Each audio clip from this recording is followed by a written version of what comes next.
Good afternoon, everyone. Good afternoon, everyone. Quiet, please. I note that the hour has come and this meeting is now called to order.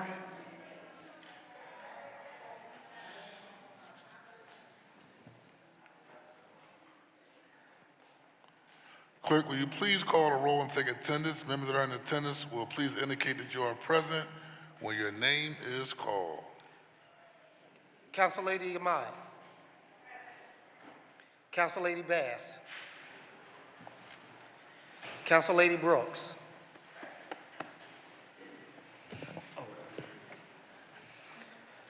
Councilman Driscoll. Council Lady Gaudier.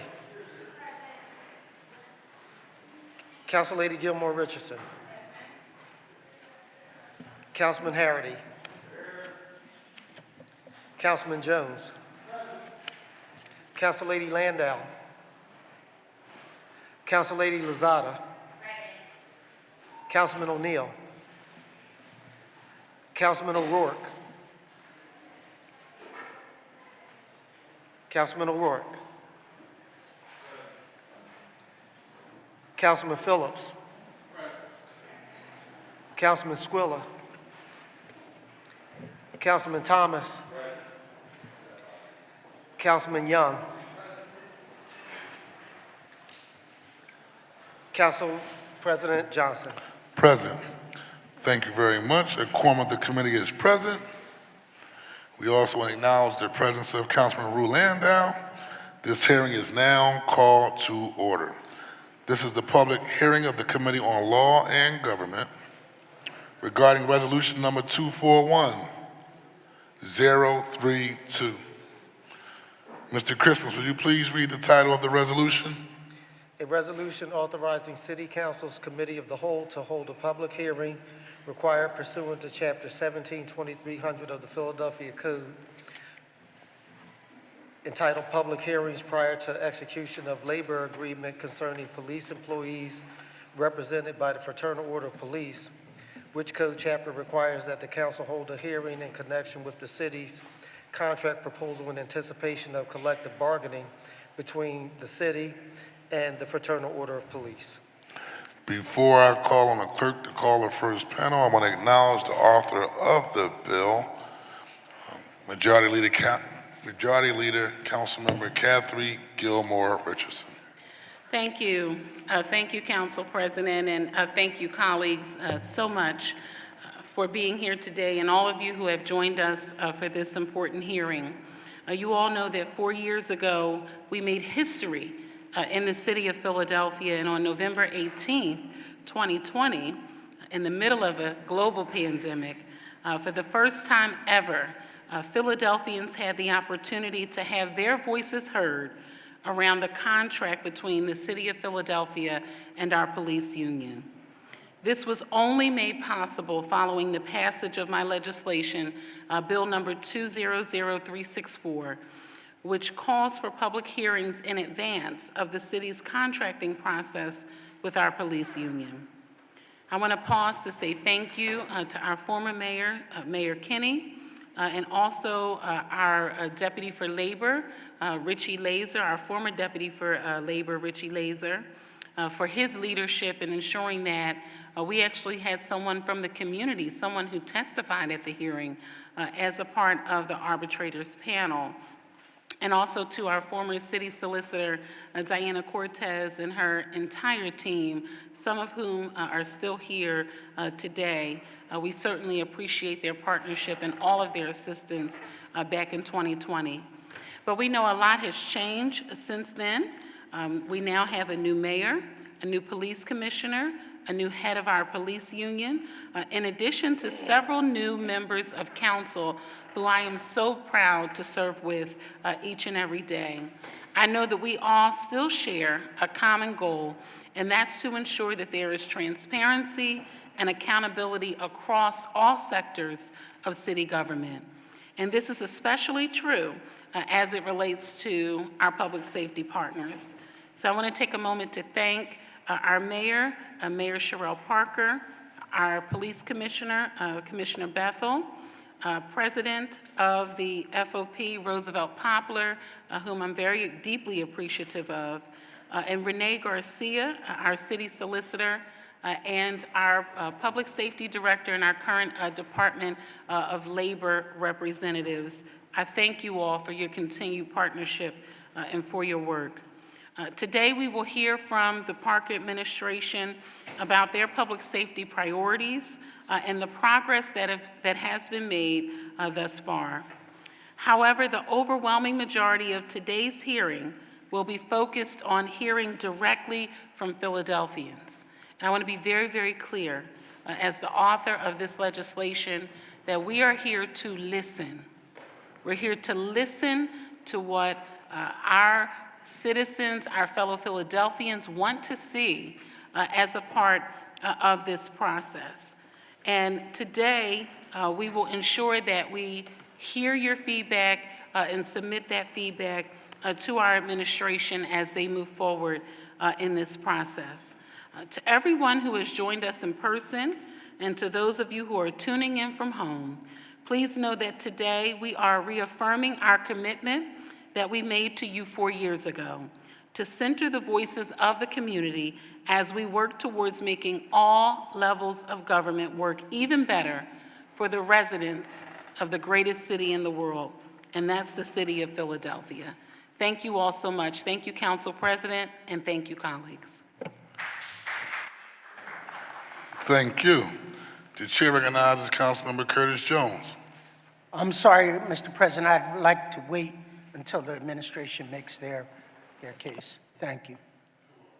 You're welcome. Any other opening comments from members of the committee? None? Okay, hearing none. At this particular point in time, I'm going to ask for our chief clerk for this hearing, Mr. John Christmas, to please call the first panel to testify on resolution number 240032. Kara Laheny, Director of Labor and Employee Relations, Department of Labor. And joining her to field questions will be Chief Public Safety Officer Adam Geer, Director of Public Safety. Good afternoon, Council President, Majority Leader Gilmore Richardson, and members of City Council. Thank you very much for having us here today. My name is Kara Laheny. I am the First Deputy Director of the Department of Labor. I am also the Director of the Office of Employee and Labor Relations. Among other things, one of our functions is to be the Chief Negotiator for the City of Philadelphia. I am joined by the Director of the Labor Department, Pariti DiVirgilio, who's immediately to my right, and Adam Geer, our Public Safety Director. I have a PowerPoint to sort of walk everyone through the Act 111 process. I'm just not sure logistically, do I just ask that the deck be advanced, or should I have something in my hands to advance it myself?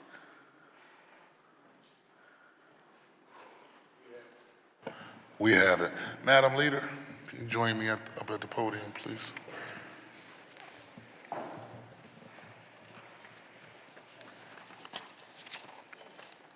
Our team will walk you through the actual process. Thank you.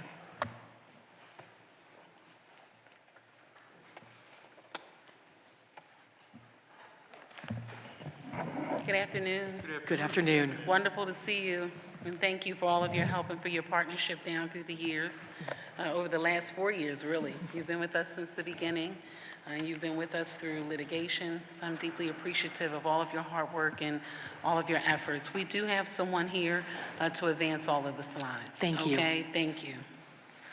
Well, then I would ask that the slide be advanced to the first. Thank you. Let me tell you a little bit about the law that is how we bargain with our police and our fire personnel. That is called the Policemen and Firemen Collective Bargaining Act. It was Act number 111 of 1968, so we colloquially refer to it as Act 111, and that's how I'll do so throughout this hearing. Act 111 gives police and firefighters the right to organize and bargain over terms and conditions of employment. Those include wages, hours, working conditions, pensions, retirement, and other benefits. Unions bargain with the public employer, that's the legal term, the public employer, which in this case is the city of Philadelphia.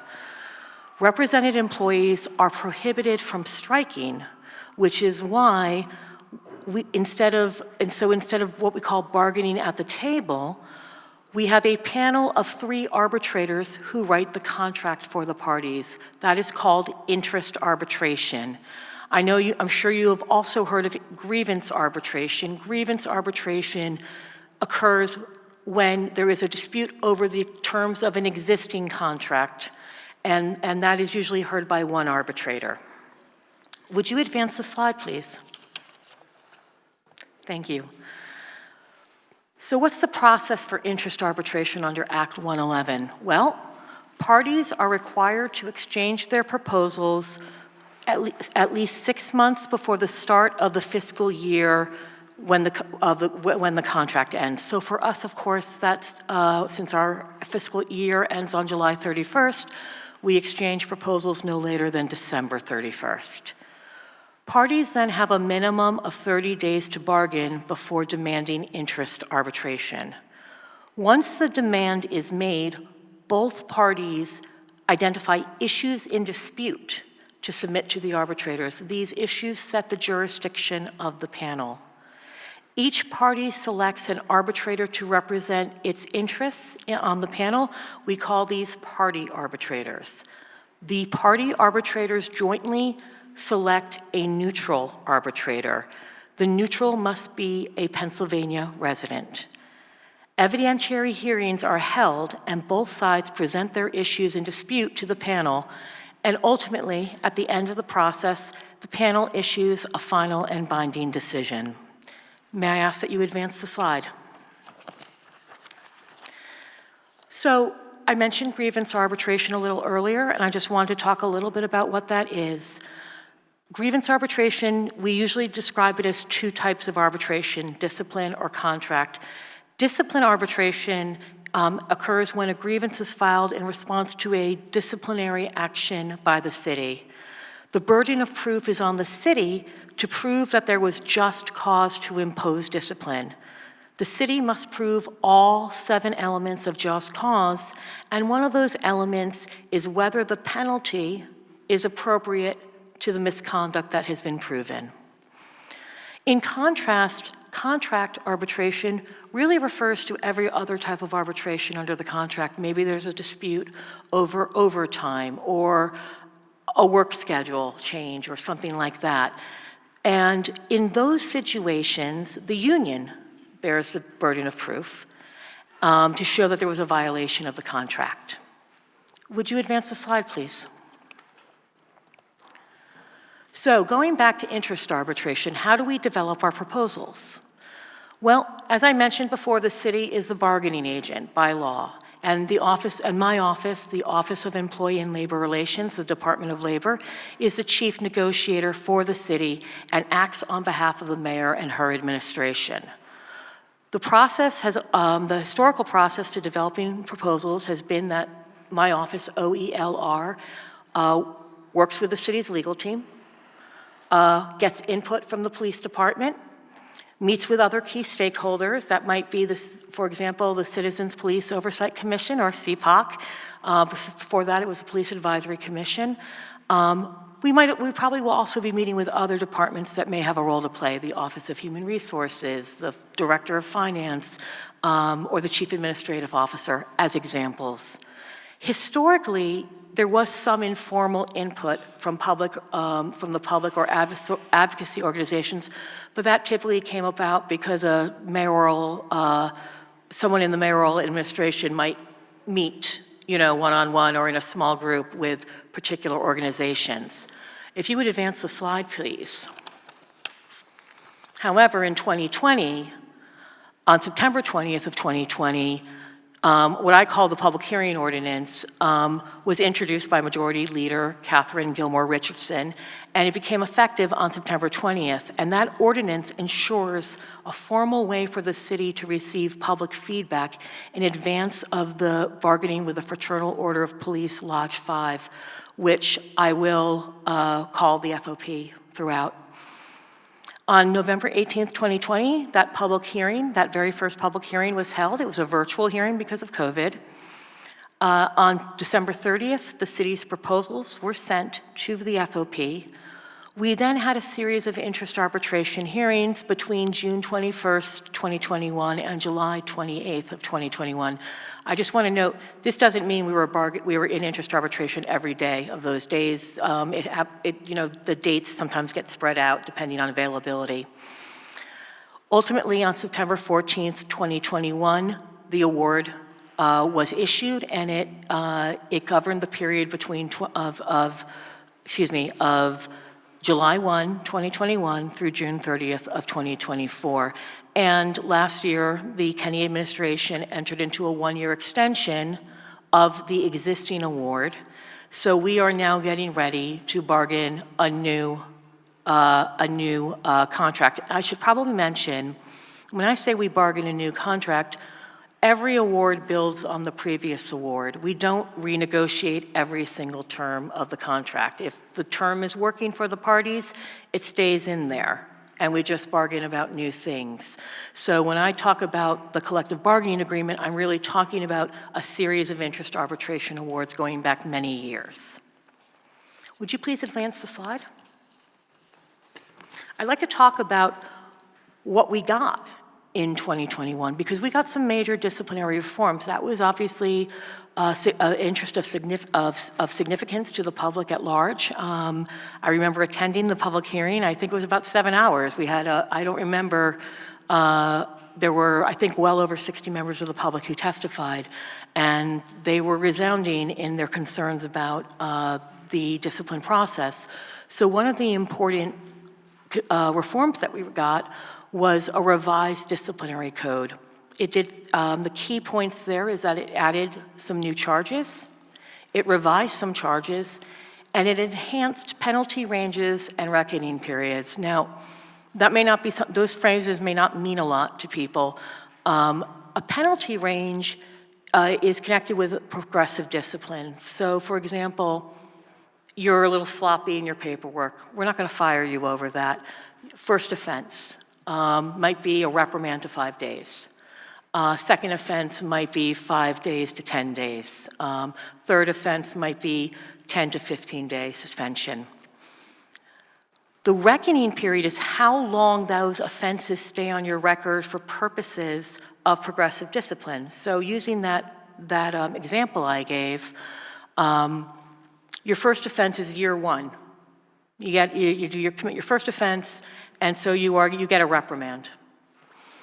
Year 4, you commit your second offense. Well, that's the second offense in the reckoning period, so you are now looking potentially at between 5 and 10 days, of discipline, of potential suspension. But you don't commit any more offenses for 2 more years, and then you commit that offense again. You're back to the first offense under the reckoning period, because the reckoning period was only 5 years. If you would please advance the slide.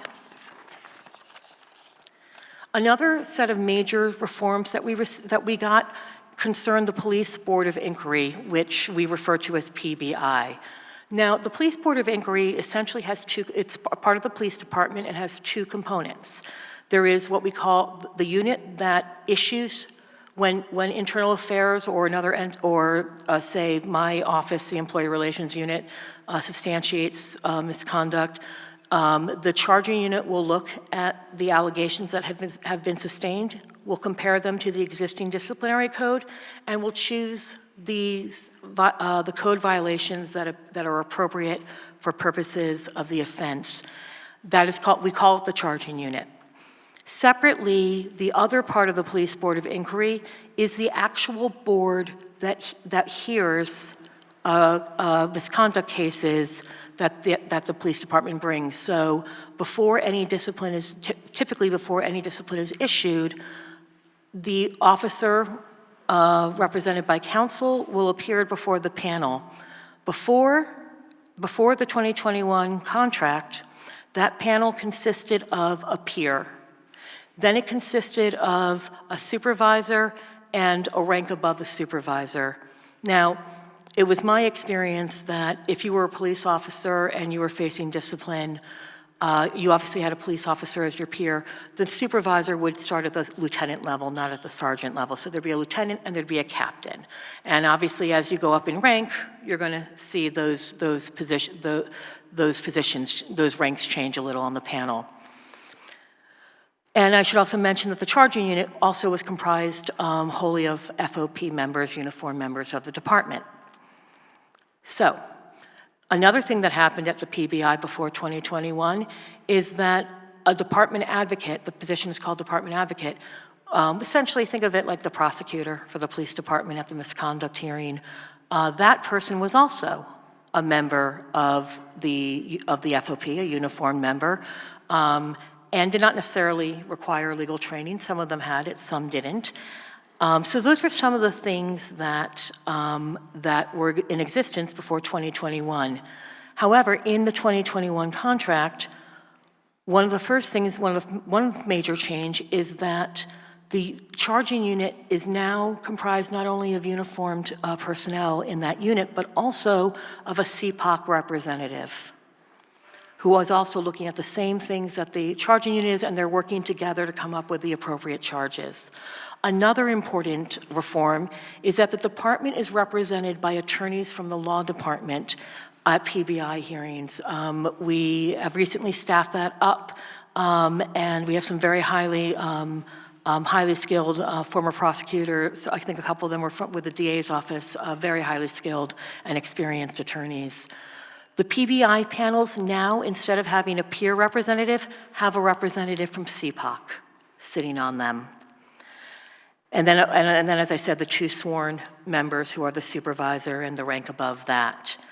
PBI members also receive training on department directives and expectations. During the course of the hearing, this is a very important reform. It probably doesn't happen too often, but when it does, it's a really great reform to have. During the course of the hearing, if the PBI thinks that there should be different charges, wasn't correctly charged, or they hear something and they're like, wait, did anyone investigate that? That feels like that should have been investigated. They can ask the department advocate to have that remanded, either for new charges or for additional investigation. And another key reform is that each member of the PBI board also provides their own independent reasonings for their findings and the recommendations they make. Because the PBI board does not have the authority to directly issue discipline, it makes recommendations to the police commissioner, who retains the authority to accept those recommendations, modify them in some way. And prior to 2021, you might just get it, you typically got like a little sheet and people would check off whether they thought the person was guilty or not and what penalty they thought was appropriate, but you didn't necessarily know why they did that. So those are some really important reforms that we received. And if I may ask that you advance the slide. But I do want to talk about what we asked for, some other things we asked for, because my office came before this body 4 years ago and told you things we were going to ask for, and you deserve a report card on it. One of the things we sought back then was reimposing the city residency requirement for new hires. We did not receive that in the contract. We also sought to allow the commissioner to transfer officers without restriction, and we did not receive that. We did expand the department's ability to use civilians, meaning non-uniformed individuals. I've talked already about how CPOC has become involved and how we now have attorneys representing the department at the PBI. But we also got a very important language that would allow us to hold an interim interest arbitration. In other words, during the term of a contract, if the city wanted to civilianize certain positions, put a non-uniform person doing work that the FOP has historically performed, we could invoke an interest arbitration panel to resolve that instead of having potentially to wait until the next contract cycle. So that was that, and in fact, we actually did hold an interim interest arbitration in 2023. Also, another thing that we asked for is that we prohibit arbitrators from changing the penalty if misconduct is proven. We did not get that, but as I said, we did have significant revisions to the then existing disciplinary code.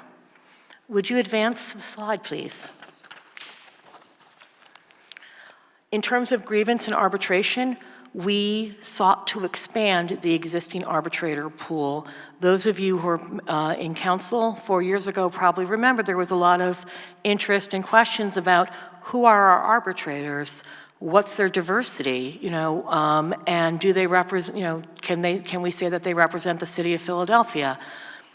Arbitrators are chosen typically from a pool that the American Arbitration Association maintains. But one of the really important reforms that we got, and this was really cutting edge, is we created a police termination arbitration board, the PTAB for short. And we put together a panel, and each party got to select an equal number of panel members.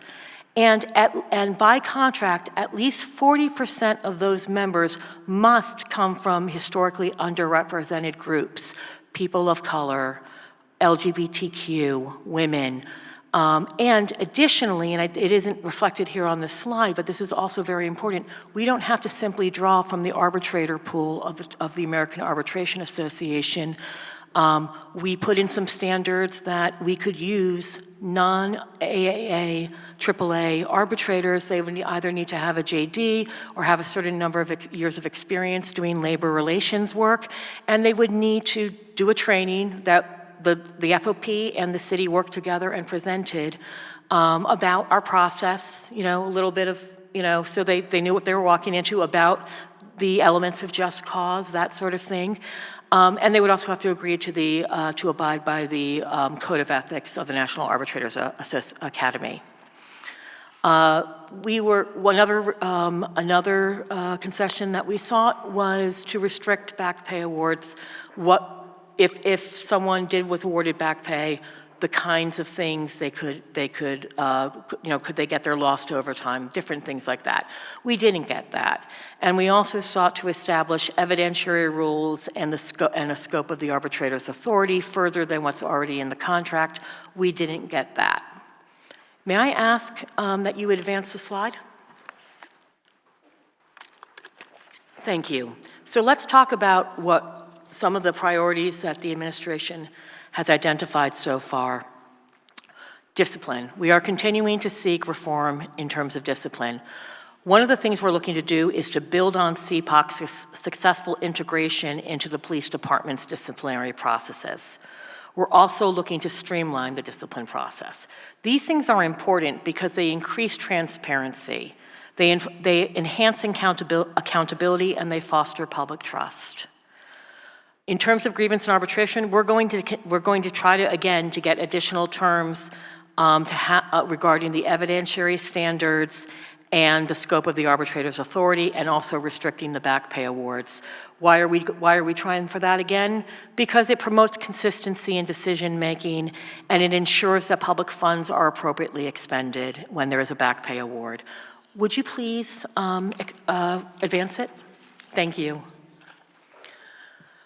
Another thing we're looking to do is get some reforms around work schedules.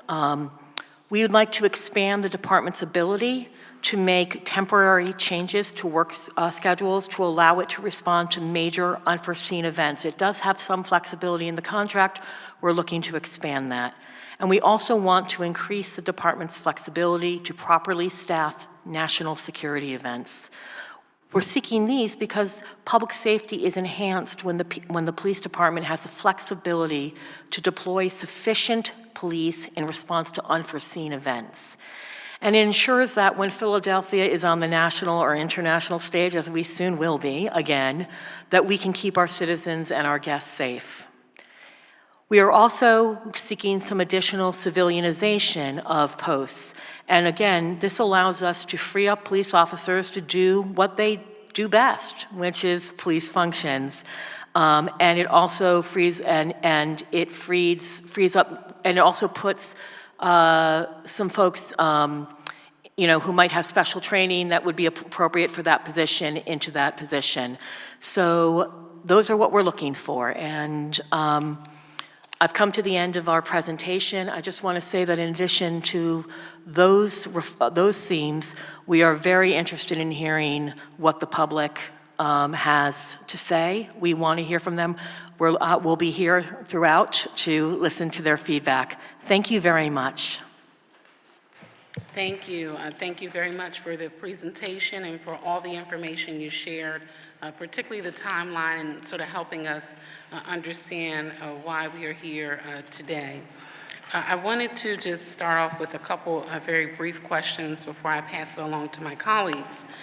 The first is, will there be any opportunity for a community member to be a part of the panel when you are in interest arbitration like we did last time? Oh, you mean testifying, a Yes. community witness? I am sure that is something that I would think we'd be happy to explore that. Okay. Okay, excellent. And then you talked about the civilianization portion of the proposal, and that being one of the major themes for the 2025 contract. And we know that you all did undertake that activity in 2023. But if you could talk about the specific positions that you all are seeking to identify in that realm. I may not remember all of them. I apologize. I do know that an important focus for the department is in the police dispatch, the 911 center. Okay. And we have obviously we have non-uniform members who take those calls, but we do not have a promotional path for them. They are supervised by uniformed personnel. And one of the things we are looking to do is to create some civilian promotional paths, not to displace. There's a reason you have uniformed personnel in the 911 the dispatch center, but to create additional paths and give our really very hardworking dispatchers the opportunity to promote. And my gosh, I'm so sorry, Council Majority Leader, I just cannot think of, I know there's at least one other and I just can't think of it. Sure. Well, we'll ask that you can just submit that information at a later time to the chair for dissemination to members of council. I have to pause here to put a plug in for the young people who are police explorers. We've included them in our apprenticeship guidebook, and I know that there's sort of a lull period between the time when they finish the program and before they can actually apply to be a police officer. So that may possibly be a part of what you all could look towards relative to one of the civilianization positions. Thank you. Okay? Yes, we All definitely right. will. Excellent, excellent. May I Okay. speak? Sure. Thank you. Good afternoon. I feel like I'm still in court sometimes. And this is all part of the And process. state as your well. name for the Adam record. Gear, Chief Public Safety Okay. Director. And this is all Thanks. part of the process. As we now get into the next several weeks, we'll continue to meet with our primary stakeholders and continue to listen, including the department. And I won't speak for the commissioner, the police commissioner here today, but certainly they have a mastery of their force of where we can make inroads in these requests into civilianization. So we'll get into those specifics in a very granular level. I'm sure throughout the department and where we can see possible negotiation points with civilianization in the force. Excellent. Thank you. Thank you very, very much. The chair recognizes Councilmember Harity for a point. Point of information. Thank you. We actually did put the money for the cadet program too. So that, I don't know if they worked it out yet, but the funding is there. That's so that they can go from the explorers right into the cadet program, because the problem was we were losing those kids in between the time that they could be in the explorers and then sign up to be a police officer. So hopefully that part of it's fixed. And the whole idea was so that we could use them to do some of the paperwork and stuff like that, because they're cadets and will eventually be going into the thing. So it's, I know they worked it out with the FOP, and it is part, they did accept it, they are happy with it, so hopefully it'll kick in soon. Thank you, Councilmember Harity. Thank you. The chair now recognizes Councilmember Brooks.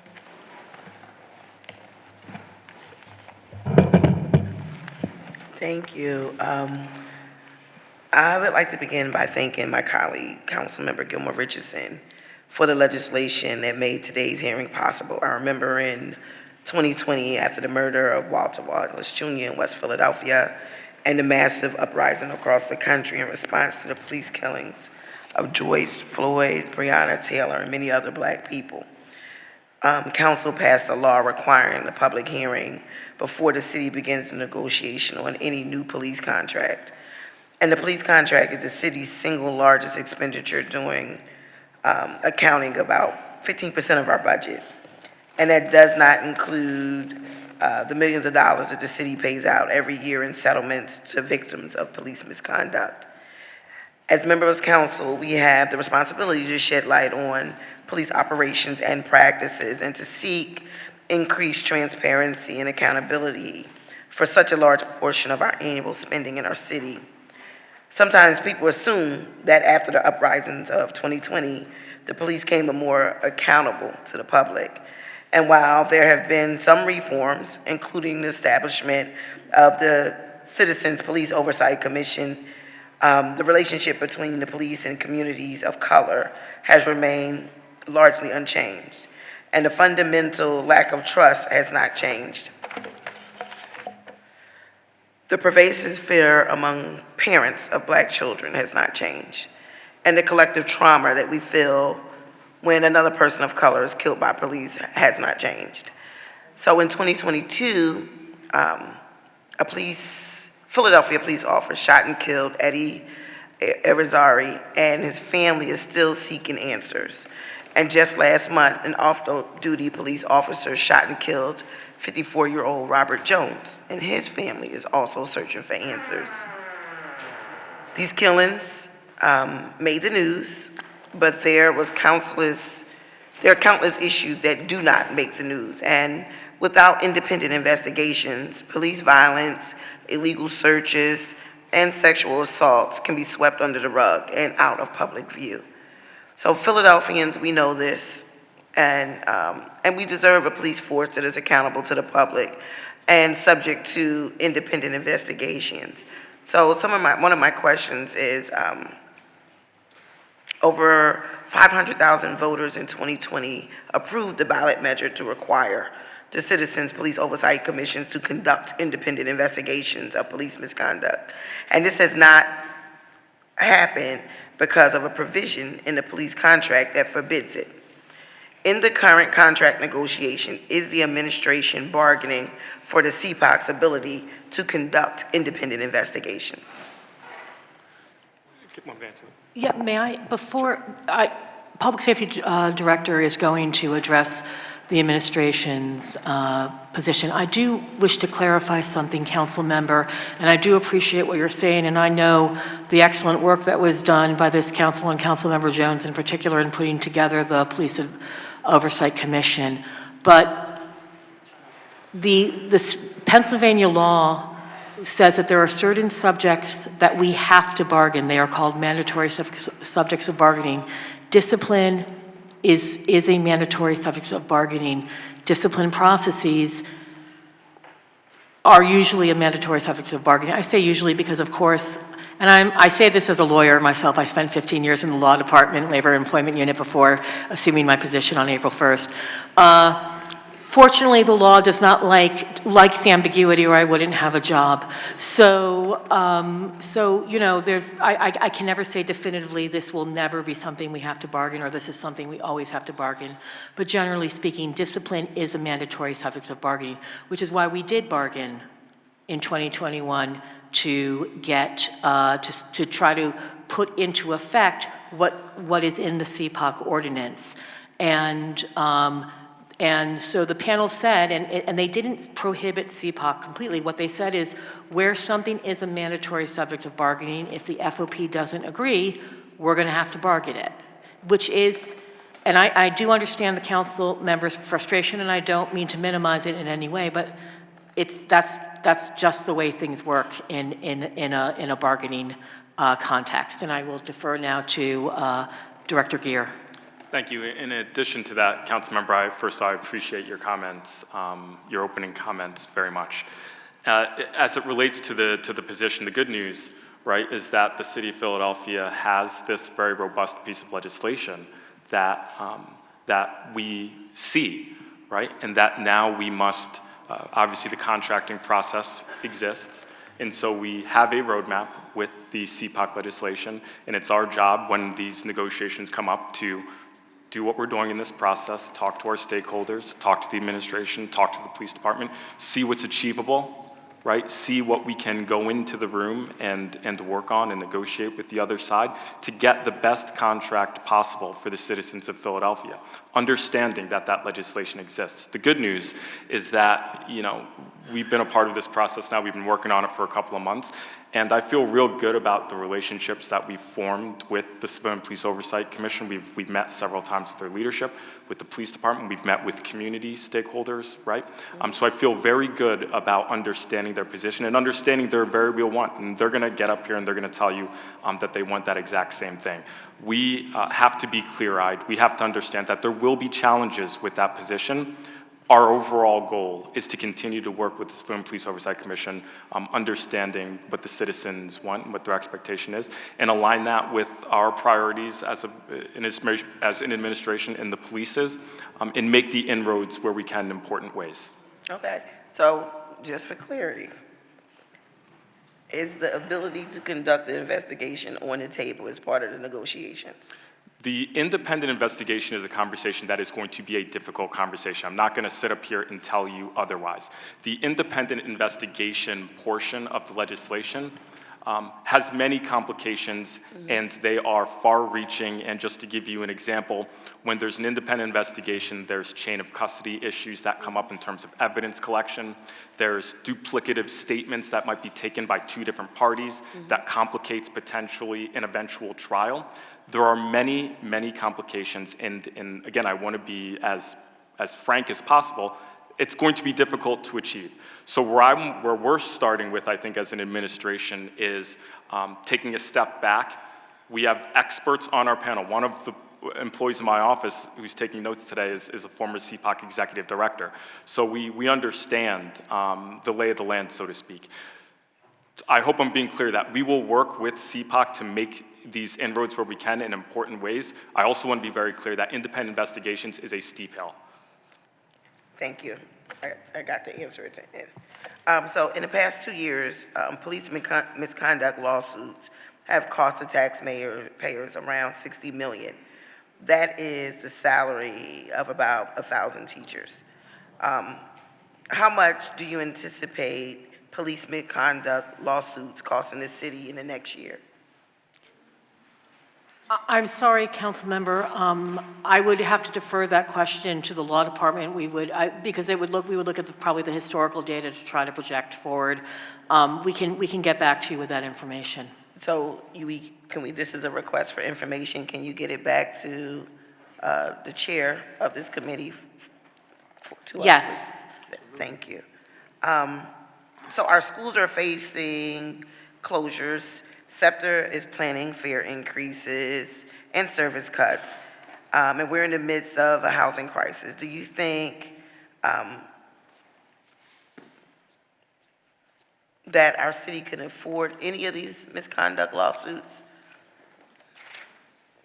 I'm so sorry. I think I missed a word or two. I heard you were talking about the increase in costs in SEPTA, cutting services, and I heard something police misconduct lawsuits. I'm so sorry, I missed, I think, the crucial part. Okay, so since the information that you don't have available today is not available, but no matter what the number is, do you think that our city can afford them with the crisis that we're already in?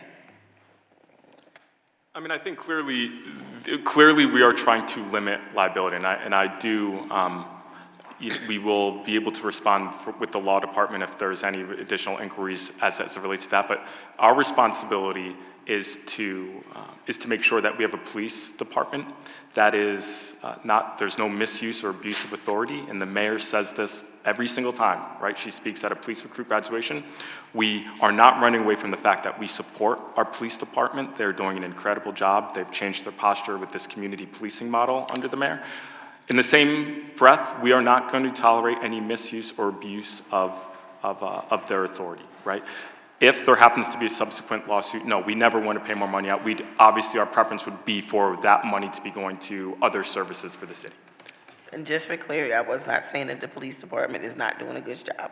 I'm talking about misconduct here, not the duty of our other public servants. I'm the only one with questions? I don't know, with no time frame, okay.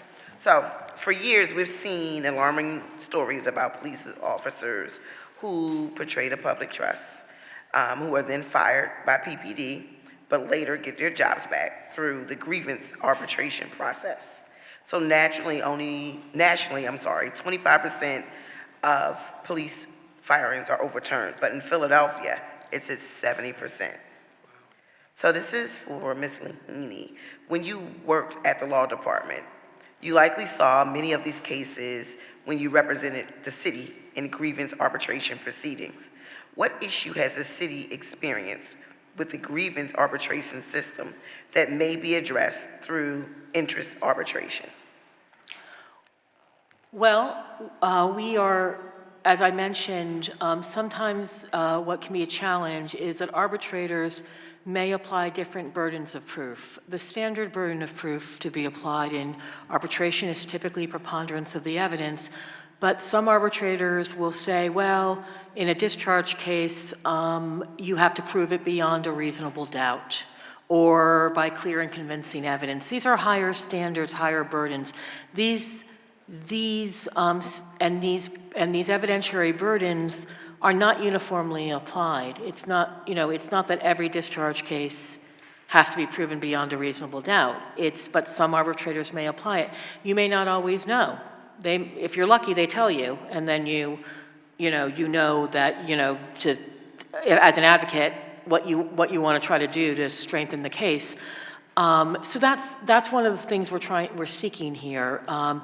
Uniformity. We're also seeking, again, we would like where we have proven that where the arbitrator agrees that we have proven the misconduct, that the penalty is not changed, because that is one of the 7 elements of just cause, as I mentioned, that essentially that the punishment fits the crime. We call it proportionality. And sometimes an arbitrator agrees.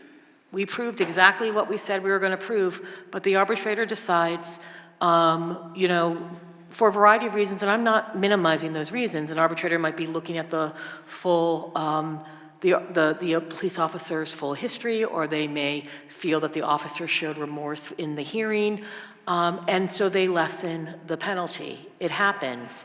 I think, council member, but although I'm not sure because I'm not exactly sure where the 70% comes from, but I know when the Inquirer did a survey of over 10 years, they conflated cases where the city lost outright, where we simply were unable to sustain our evidentiary burden and prove that there was just cause for any discipline whatsoever. But there were also, over 50% of those cases where we got what we call split decisions, where the arbitrator found that we had proven just cause for on most of it, but maybe that the penalty was too heavy, so they reduced it. I'm not minimizing the cost in terms of public trust and faith in our department when that happens. I'm not minimizing that at all, but I am just saying it's not actually 70% of the cases, because I did my own analysis at the time because I was supervising the labor practice. Of those cases that the Inquirer analyzed, the city won approximately 25% outright. In other words, everything got upheld. The FOP won slightly less than 25% outright, and the balance of them were what I call these split decisions. And again, Not to say that we were happy with split decisions, we never are, but I do want to set the record straight because it's not as good a headline. Thank you. You good? Can I do one more? Okay. Okay. And then after, colleagues, just because we have another committee hearing at 6, for this round, we have 2 additional panels after this. We'll do 5 minutes for this round, okay, if that's okay, and go from there, okay? Has there ever been precedence in the city for allowing some types of investigations to be done by departments and agencies other than internal affairs? For example, did prior executive orders regarding the CPOC's predecessor, the Police Advisory Commission, grant that agency investigatory powers? No, well, my answer is a qualified no. Let me address the executive order piece first. Yes, the executive order for the Police Advisory Commission did that, but one of the mandatory subjects of bargaining is the movement of work that is exclusively performed by a bargaining unit in whole or in part.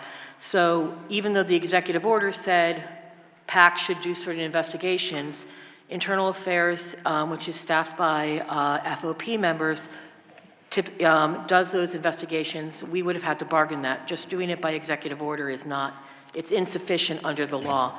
But I would say that there have been a couple of times when internal, so in 2020, as part of a contract extension, this is at the beginning of 2020, because originally the contract was supposed to expire on June 30th of 2020, but COVID and everything, so we did one-year extensions with everyone. One of the reforms we did, a small piece of reform that we did get is that the FOP agreed that the Employee Relations Unit of my office, which investigates EEO, internal EEO complaints, could, instead of Internal Affairs, investigate those. That was one, so that's something that's a little bit different than the normal Internal Affairs. And then every so often, Internal Affairs may be conflicted out. I mean, there may be an allegation against someone, and the city has done different things. Maybe the Inspector General takes over. I think we have at least once sent something out through outside counsel. So it's rare, but it does happen. Okay. Thank you. I'll wait till the next round. Thank you. Thank you very much, Councilmember Brooks. And please submit any additional questions that you have for the record for dissemination to colleagues once we receive responses. Thank you very much. The chair now recognizes Councilmember Jones. Thank you, Madam Chair, and thank you for having this hearing. What I admire about you is your attention to detail of what we committed to before to what our expectations are now. As Chair of Public Safety for City Council, one of the pieces of legislation that this body put forth and put on the ballot that I'm proud of is that we put on the ballot challenge conventional wisdom to have a chief public safety officer, and it passed. One of the other pieces of legislation that we put on the ballot and got passed, and 500,000 people voted for it, was the Police Oversight Commission. I'm proud of that legislation. We have gone through a lot of maturation since then. We had to fight and build a standard operating procedure and fly the plane at the same time. We were able to recruit out of Dallas, a director that is worthy of Philadelphia and this position. We got a staff that 10 toes down believes in what they're doing. What I'm saying to you, you are our negotiating team. I do not expect you to go into the negotiations and say, I don't know if we can get that. You losing as soon as you walk in the room when you are willing to concede a particular point before a confrontation, before a negotiation. That you cannot do. Because let me say this to you, and I'm glad my colleague went before me, because I don't know if I'm the good cop or she the bad cop, I don't know. But in this case, we agree that we will have problems, and we got lawyers too, right? If we do not fight for the investigation, one word. Now, you can define what the level of that is. Correct. You can tell me that you're not allowed to go into these forensic labs, whatever it is, you limit them to do. But from the start, if you tell them they can't investigate, why the hell are we having a $5 million budget for them to do the best they can without teeth? I'm not having it. I think I can get 9 votes to not have it. We'll figure out how to bypass whatever we got to do, but I need you to fight for it. And you need to tell them, and don't get it twisted, let me, for the record, say I am supportive of our men and women in blue. I love our commissioner. I love our rank and file. There is not a scared straight that we don't go to. Me and member O'Neill and Driscoll went up to the police academy, got money in the budget to make sure that their burns were right, that those are the backstops for their pistols. We go up there. Every time I go to an ATM, every time my wife gets a fill-up of gas, I'm glad they're there. During the pandemic, when they rode up the street, I clapped. That let us know that our city was still operating. But do not get that twisted that I have to represent the people, those 500,000 people that said we needed this. And in addition, let me say this. The FOP, when the new president I got the first thing smoking up there. I have a fond admiration. He reminded me in our initial where he lived, where he grew up, and how committed he is to the safety in that neighborhood. So for once, I don't think we are in opposition as a council, as an administration, or as a police rank and file to getting things done. I'm not going to be in the grown-up room when y'all negotiate salaries. Y'all work it out. Where they live, y'all worked it out. And we take our lumps with the best of them. But there's some things we will die 10 toes down for. And if we went through all of this to create a commission, investigate, one word, y'all figure out what the definition of that is, but don't come back here without that. Don't come back here without that. So I say all that to say that I went through the last 8 hours, Madam Chair, of interviewing. We had 50 applicants for the vacancies for the commission. I'm at the very end. And we narrowed them down to 12. And some of them varying degrees of insight to what is needed. But all of them cared deeply about this process. So we're going to be ready in January to present a slate to this body of people who want to serve on that commission. We will empower them with you or without you. I'd rather it be with you. But my lawyer can't come in and say, he's part guilty. We'll take the deal. No. All right? I've never had to be represented in court, but if a lawyer said that to you, I don't know. So thank you, Madam Chair. And I promise I will not ask another question because you said you wanted us to listen. Thank you. It was a statement, definitely. Thank you, Madam Chair. Please make it a question so I can respond, Councilman. All right, so are y'all going to get the investigation put in? So thank you. And as always, Councilman Jones, I appreciate the support that council has given, that your office has given as we continue our work in public safety. You've been a true partner as city council in making the tremendous inroads that we have as it relates to public safety. That is a victory that we share as a city, and part of that victory is this chamber's as well. You hit the nail on the head when you articulated the definition of investigation. Now, we are at the beginning of getting into the details of our plan to go into the room. So when I'm having these comments with Councilmember Brooks, and we're sort of like hinting at things, it's because we're developing a playbook. And the reality of it is, we've had conversations with the new CPOC executive director, who is as dynamic as you describe, and I'm happy that we got her here in the city of Philadelphia, working for our folks. We have had conversations about what that definition of investigation is. So there is gray area there, and I don't want to dig any deeper than that, but we understand the mission and what folks are expecting of us. Enough said. Say less. Thank you. Thank you so much. Just state your name for the record. Yeah, Paridi DiVirgilio, Director of Labor. Councilman, we know each other for a long time. I mean, even longer than the 18 years I was the Director of Labor Standards. And I think anybody in this room that knows me there's nothing soft about me at all. So when we go into them negotiations, they're going to be very serious. Appreciate you. Thank you. Thank you, Thank you Madam so Chair. much, Councilmember Jones, and thank you for your work on this CPOC. Thank you so much. For the record, the chair recognizes the presence of Councilmember Cindy Bass. Next, we'll recognize Councilmember Ahmad.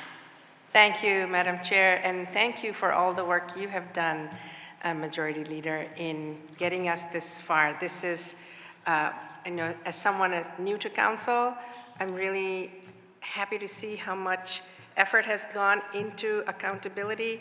And so in that vein, one of very fundamental questions for you is I see under Act 11, the arbitrators are selected as neutral arbitrators, and the only qualification is they must be a PA resident. Outside of that, are there any issues that would disqualify them? And how do you how do you actually, what role does anybody have in actually choosing those arbitrators? Thank you for that question, Council Member. Under our collective bargaining agreements, we agreed to arbitration under the aegis of the American Arbitration Association. But the interest arbitration process itself is specified by statute. So once each party has named its party arbitrator, excuse me, who's the party? Each party means? The City of Philadelphia is one and the FOP is the other. Okay. And once we have each chosen our party arbitrator, we receive a list of 5 Pennsylvania residents who are in the labor arbitration pool of the American Arbitration Association. As I said, that by law they must be PA residents, but AAA, we are being sent people who have been doing grievance arbitration before, and then what happens is that we do what's called a strike. Each party strikes. The city strikes first. The union then strikes. Then the city, then the FOP, and whoever is left is the interest arbitrator. That is, as I said, that is how the law sets up the selection process. And the follow-up is, you mentioned in the last contract there was alternate arbitrators. What triggered you to be able to look at alternate arbitrators? I think, are you referring to the Police Termination Arbitration Board? Yes. Thank you. Mm-hmm. Well, so one reason we're able to do what we did in the contract is because Act 111 doesn't specify how you pick a grievance arbitrator, which is the kind of arbitration that the PTAB gets involved in. So again, we contractually agreed to arbitrate under the rules and procedures of the American Arbitration Association. That also means that we can contractually agree to modify those, and that's what we did through the Police Termination Arbitration Board. Okay, and then the final question, fundamental. How are the 7 elements of just cause determined? Is this, we accept this because somebody decided these were the 7 elements, or how do we get those 7 elements of just cause that the arbitrators have to say that was met in order to for finding of the police officer? I'm a little embarrassed, having done this work for 15 years, that I can't tell you where it started, but the 7 elements of just cause have been accepted, not actually only by labor arbitrators around the country, but in fact, the Commonwealth Court, in a decision, and I'm blanking on the citation, actually defined just cause and tracked those 7 elements. The reason I ask all these questions is Anecdotally, from the outside, I have heard this is the place where justice falls apart in terms of somebody who's brought a complaint against the police. And so I really want to understand that what process we're doing is really addressing to put that to rest, that this is a fair and just process, and there are no sort of workarounds to reinstate people that the police commissioner has fired. Obviously, this is a process. So that's really where I'm coming from, to understand how are we tightening up the accountability in this whole process, in this whole procedure. So we do it, and frankly, we work on it every day, even outside of the bargaining process. I can speak, now I'm speaking really to my experience at the law department. I've had the pleasure of working with every police commissioner since Commissioner Ramsey. And I know that our lawyers, for sometimes, maybe we put on a case that doesn't go the way we hoped. And we see that there might be a systemic issue that can be fixed. And we have always been able to go to the police department, to the commissioner, or to the the professional responsibility deputy commissioner. We've been able to go to them and say, here's what we saw, here's our concern, here's where we think it could be better. Now, again, some of those things, depending on what that recommendation is, and obviously I can't speak to any of them because it's privileged, but maybe there needs to be some bargaining around that. That might be something that we put into the hopper, for the next bargaining cycle. But sometimes it's just trying to improve our systems, trying to improve our internal systems. And because even with the best of all intentions, we are human, and there are always things that can be improved. I think it, unfortunately, will on some level always be a work in progress, but we continue to advance. It's not necessarily visible to the public, but we continue to advance. And my final comment is not really, I don't know how relevant it is here, but I saw that our FOP union president had introduced an app for mental health support for people to use without having to declare to the whole world they're using it. Do we have any mental health support in this arbitration process for those who are on the hot seat, so to speak? I think personally, mental health plays a big role particularly in these contentious areas. Mm-hmm. So I just wondered if there's, I don't know if this can be built into the arbitration process or what, but somewhere that level of support that doesn't put us in these opposing camps is really critical, I think. This is just a comment. If you have something to say, please do, but this is just my reflection. Wellness, what I think I can speak to is, and what I know, is that wellness, and that includes mental health wellness, is an area of concern to the police department and to the city. And I happen to know is to the FOP as well, and they do a wonderful job in providing resources and to their members. I know the city is working, we're looking to create a new position. This is not necessarily civilianization because the work hasn't been done, of the police department is, a victim, I could have the name wrong, victim advocate, someone to work with crime victims and to have support for them. So there are a lot of ways that the department and the city are addressing that. In the interest or grievance process itself, and by that I mean, I'm not necessarily sure we have to bargain those things. I think it would depend maybe on if there was a specific proposal from one side or the other. It's hard for me, I can't speak in the abstract on that. Well, thank you. Thank you, Madam Chair. Thank you. Thank you very much, Councilmember Ahmad. The chair now recognizes Councilmember O'Rourke. Thank you, Madam Chair, and good afternoon to all the panelists. Thank you. Got a long one today. Because I'm not, and because I'm a little tired and not feeling the best, I'm probably going to stick really close to the language in my questions that we prepared, even though some of it may be a bit repetitive. I do want to get these things on the record as we've prepared them. For too long, key pillars of creating a safer city have not been present, and you've actually already spoken to them a bit in your presentation. One is trust and the other is transparency. Yet both council and the administration have moved closer in recent years to addressing these issues through initiatives like the creation of the Citizens Oversight Commission, spearheaded by Councilman Curtis Jones, as he's already lifted up, and the Police Termination Arbitration Board. However, more work needs to be done to ensure that we continue to create truly safe communities across the city, and so that I want to return back to the CPOC conversation. Will the administration be submitting, and I know this is an uphill climb, I heard you said this, will the administration be submitting a proposal to the arbitration panel to enshrine CPOC's investigatory powers into the FOP CBA? Well, again, what I would say is that we are looking at that. We are developing that language. I don't have a proposal language right now. And as Director Geer pointed out, sometimes there are challenges to the definition of what is an investigation. You know, when you have issues of chain of custody of evidence, or sometimes the ability to access certain databases or other resources that maybe you can only access as a law enforcement officer. There are obviously some laws around that, as I'm sure you know.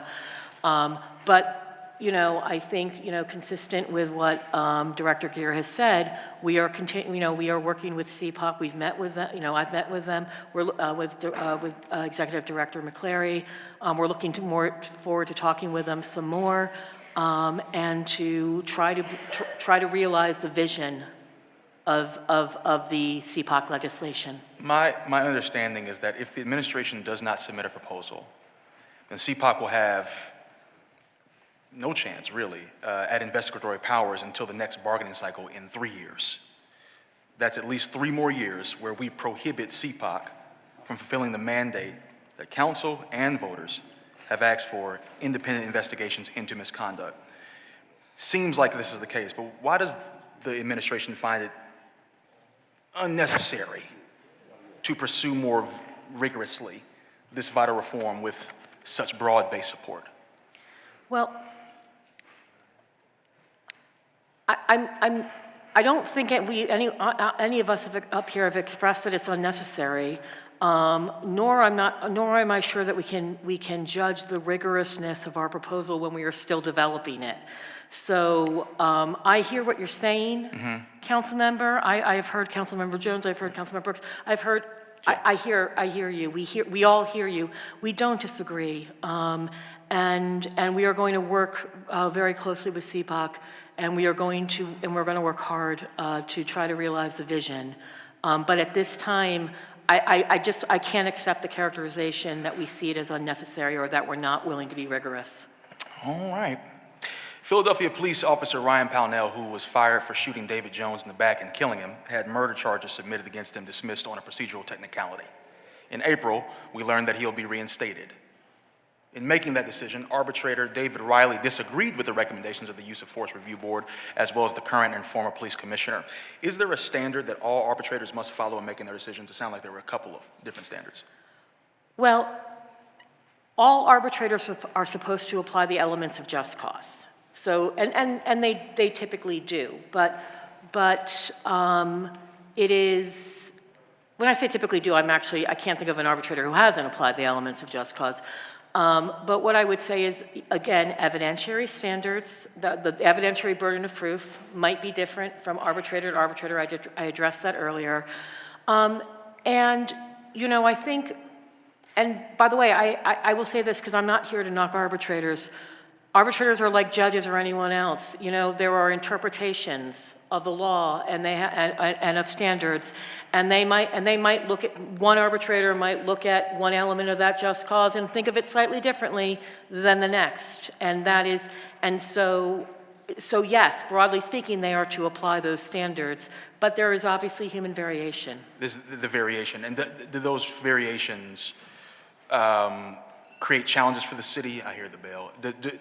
How do those variations kind of create challenges for the city? And if there are any, is the city attempting to mitigate or address these particular challenges? I'm sorry, could you repeat the last part of your question? And if there are challenges by these variations, there's not like a unilateral standard, it's kind of interpretation. Does that present challenges for the city? And if there are you all attempting to mitigate or address these particular challenges? Yes, I mean, of course there are challenges, and there always will be.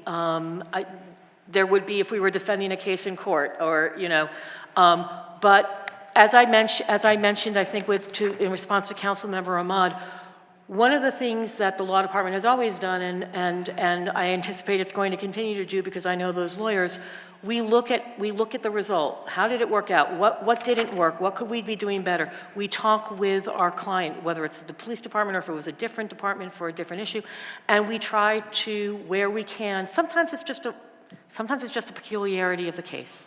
Maybe a witness doesn't show up, and if a witness doesn't show up and it's an eyewitness and we have no other competent testimony, we're probably going to lose that case, right? I mean, but sometimes it might be a systemic thing that we can fix, we can do better, we can improve, and hopefully avoid that challenge in the future. Madam Chair, I do have a few questions. I know that you said we have 5 minutes. Is there another round, or should I submit the questions? If you'd like to ask one additional question and then submit the remainder of the questions for a written response, that would be greatly appreciated, Yes, my ma'am. colleague. Yes, ma'am. Only because we have a number of witnesses who have now signed up for public comment, and I want to be sure that we hear directly from the public, as that was the genesis for this legislation. I thank you. Yes, ma'am. Let me roll this one, and now I'm going to get off your time. Can OELR and the administration commit to providing council members with copies of the city's current contract proposals, as well as any amendments to those proposals between now and December 31st? And additionally, can OELR and the administration also commit to providing council members with copies of the FOP's current contract proposals, as well as any amendments to those proposals between now and December 31st? And if not, why not? And then I'm done. Mic drop. Let me say this. Our proposals are a work in progress, probably up until about the time that we send them over to the FOP. So I can't commit to you that we can provide them to you in the lead up to when we send them over. We can certainly look at sending our proposals to you afterwards. I have to look a little bit. I have to check with the lawyers. I get to say that now. I have to check with the lawyers because I'm actually not sure if we can share the FOP's proposals with you or not. Interest arbitration is not itself a public process. It's not like going into court and watching. The public can't. That's the law. The public doesn't get to walk in. So I'm not so sure about the FOP piece, and so I would need to look into that. I need to make law look into it, is what I really mean to say. Thank you for your time, and thank you, Madam Chair, for your liberty. Thank you. Thank you very much, Councilmember O'Rourke. The chair now recognizes Councilmember Gaudier. Thank you, Madam Chair, and thank you for your work on this. As we all know, the Philadelphia Police Department has a significant staffing shortage. We obviously want to improve recruitment for sworn police officers. At the same time, we would be remiss not to explore every tool available to support the work of PPD. In July 2024, the Comptroller's Office reported that PPD had 1,084 vacancies. One of the proposed solutions for this staffing shortage is civilianization, or hiring civilians to perform work that had been performed by police officers. The 2021 Interest Arbitration Award allowed for civilianization under certain conditions, and a more detailed civilianization interest arbitration award laid out specific roles that could be replaced with civilians: public safety enforcement officers, abandoned vehicle unit personnel, body-worn camera technician roles, mail delivery roles, graphics and audio-visual roles, crime scene unit investigators, firearms examiners, document and digital evidence examiners. In 2021, researchers at the University of Pennsylvania's Fels Institute of Government published a civilianization report authorized by the city, which recommended even more roles that could be civilianized. So with that in mind, I just wanted to ask a few questions on our progress. Regarding the Civilianization Interest Arbitration Award negotiated during the last contract cycle, what progress has the city made on civilianization? What obstacles has the city faced, or hurdles have we faced to civilianization? And how many public safety enforcement officers are currently working, and what are their duties? I'm going to have to get back to the council on the public safety enforcement officers. Their number, I don't know the number of officers that PSEOs we currently have.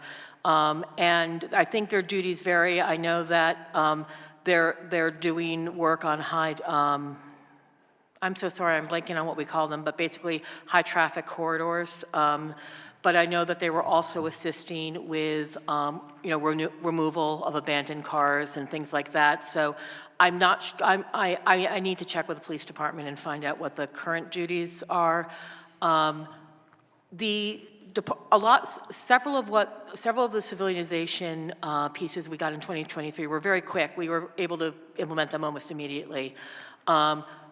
And I know, for example, probably the biggest ticket item was the firearms examiners. And I know that the police department, the Bureau of Forensic Sciences, is actually in the process of getting ready, I think, for a new class to sort of take full duty there. I don't know the numbers, and it's not just firearms examiners, there's other forensic scientists.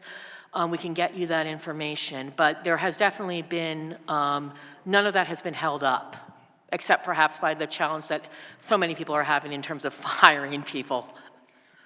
Okay, are we in general where we wanted to be as far as civilianization, and what obstacles have there been towards that goal? That's a hard question for me to answer because it's the police department that identifies for us what positions they feel should be civilianized, and what would benefit the department. And so I know that Commissioner Bethel is looking to civilianize some additional positions, and the obstacle there is simply the bargaining of it. But as I said, I am not aware of any barriers to being able to satisfy the gains we made in the 2023 interim. Is there someone in the administration who oversees that work other than PPD? I don't know the answer. To be clear, you're talking about the civilianization? Yes. Sorry. So the police commissioner really is in the best position to understand sort of his deployment and where he might utilize civilians and where he might object himself to civilianization. So we will continue. It is on our list of discussions that we will have with the commissioner as we go forward towards our final detailed plan. Okay, I really like Commissioner Bethel. I think he's wonderful. I've known him for a long time. But do you think that there's a conflict between PPD being solely responsible for figuring out what roles are civilianized? And should there be someone else in the administration that is focused on that work at a high level? So within their organization, because we sit at the table with Commissioner Bethel and have those conversations, and then the mayor ultimately sees that final, whatever it is we're gonna do. So it really is an administration's approach, and I have extensive experience in law enforcement as a former assistant district attorney. I know the department very well. But yes, he is the police commissioner, and we are one administration, and we'll work together to identify those positions. Okay, I mean, I expect, if you all are working together, that next time you come before council, that you have that information. If it's important, and if you're a part of the process, I would expect that. But please do follow up with what was requested. Of course. Right, and just as I stated, we are having those conversations. So we are gearing up to get those details, and it is not a static thing. It can be fluid as well. Thank you. Thank you, Madam Chair. Thank you. Thank you so much, Councilmember Gaudier. The chair now recognizes Councilmember Harity. Thank you, Leader. Good afternoon, everyone. How are you doing? You guys actually answered most of the questions I had, but just why I got you here. Adam, I'm reading the testimony of Rosie Poplar, current president of the FOP Lodge 5, and he states, "We must take meaningful action to make the Philadelphia Police Department a competitive and attractive place for police officers to work. That starts with ensuring that our pay and benefits match the incredible demand of this position." So my question today is, do you believe the retention rates are low due to the lack of competitive salary and benefits for our police officers?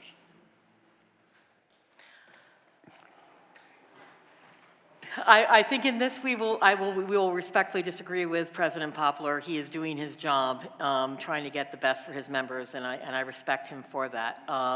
What I would say, it's certainly not as if the police department is the only police department in the country that is having challenges in recruitment. There has been, it is challenging in a lot of jurisdictions. And so, no, I would not say that our salary and benefits are the reason. Okay.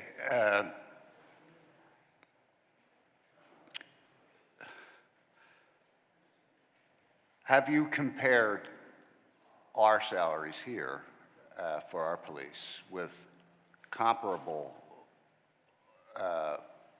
police departments in different places in the country? Because I do believe that the compensation is definitely an issue. You know, bottom line is they're trying to snake our people from all over the country. There was a billboard not too long ago on 95 that said, "Be a Miami police officer. $75,000 to start, $20,000 signing bonus, live on the beach." You know, so we did actually do something about that when we figured it out, and we put the money there for the bonuses in order for us to be competitive. It's not 20, it's about 12 because it's 20% of the salary. And what we didn't understand is that we also had to put a retention bonus in there for the officers. So they worked that all out, and it comes to about 12.8, whatever. But I would like to know what salaries of other police departments are. New York, for instance, California, LA, San Diego, and how do we compare to those salaries? I am not I will fully acknowledge I'm not a compensation expert. We have those experts in the Office of Human Resources. It is pretty standard fare at every interest arbitration that each party will have an expert in compensation to testify about comparators.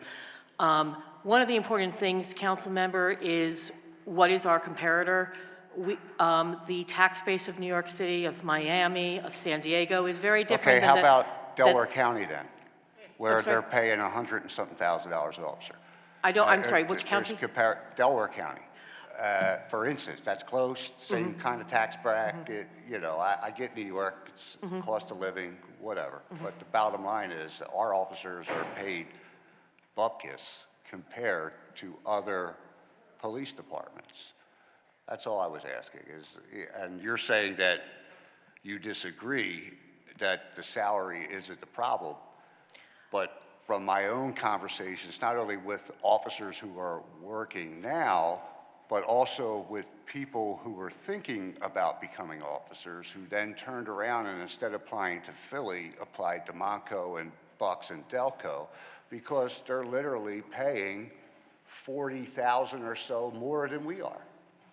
So I believe that something has to give there, and you know, I get it, you guys are in negotiations, and that's cool and all, but I think you guys should do some homework, look at what those salaries are in those other cities, all right? Because I'm not going to put you on the spot and tell you how much they are, because they're a lot more.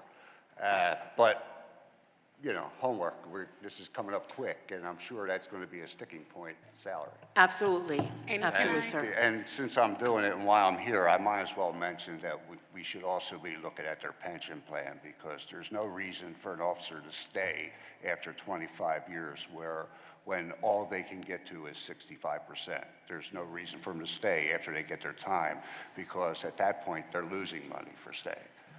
Thank you. Thank you, Councilmember Harity. And if we can, since they are not here, possibly have our Office of Human Resources provide the data that Councilmember Harity was requesting regarding the comparison of starting salaries for members of the police department, adjusted for cost of living, of course. Thank you. The chair now recognizes Councilmember Young. Thank you, Madam Chair. Councilmember Gaudier and Harity pretty much asked the line of questions I was going to go toward, but I do have one question related to, I guess, the discipline of officers We all have friends and family who are police officers, right? So they tell us different things than they would tell, come out and openly say to folks. And there seems to be, from what I'm gathering, a difference in discipline toward black women officers in the force than there are towards some other officers. And just want to see how we can address that in the upcoming negotiations. I'm sorry, if I just want to make sure I understood your question. You have heard complaints that there is racial disparity in how officers of color are disciplined versus non-white officers. Did I understand that correctly? Yes, both racial and gender.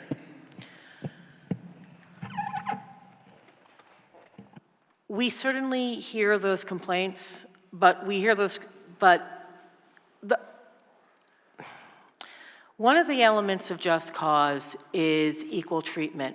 You look at officers, not simply, certainly gender, race, all of those things. You also look and see what is their history, how much discipline, what's their rank, how long have they been on the job, what's their disciplinary record.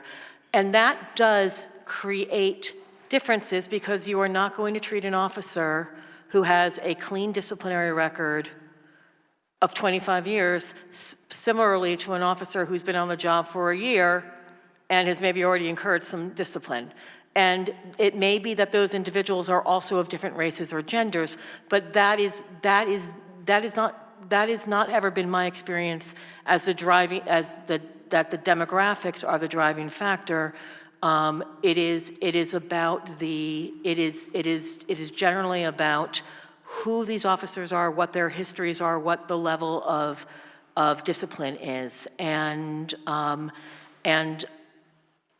I don't agree that there is some sort of systemic bias against officers of color or female officers or whatever. I don't know all the demographics you're thinking of. I don't agree that there is a systemic bias. I will not tell you that perhaps there has never been an issue. I would never suggest that, but I do not see a systemic bias.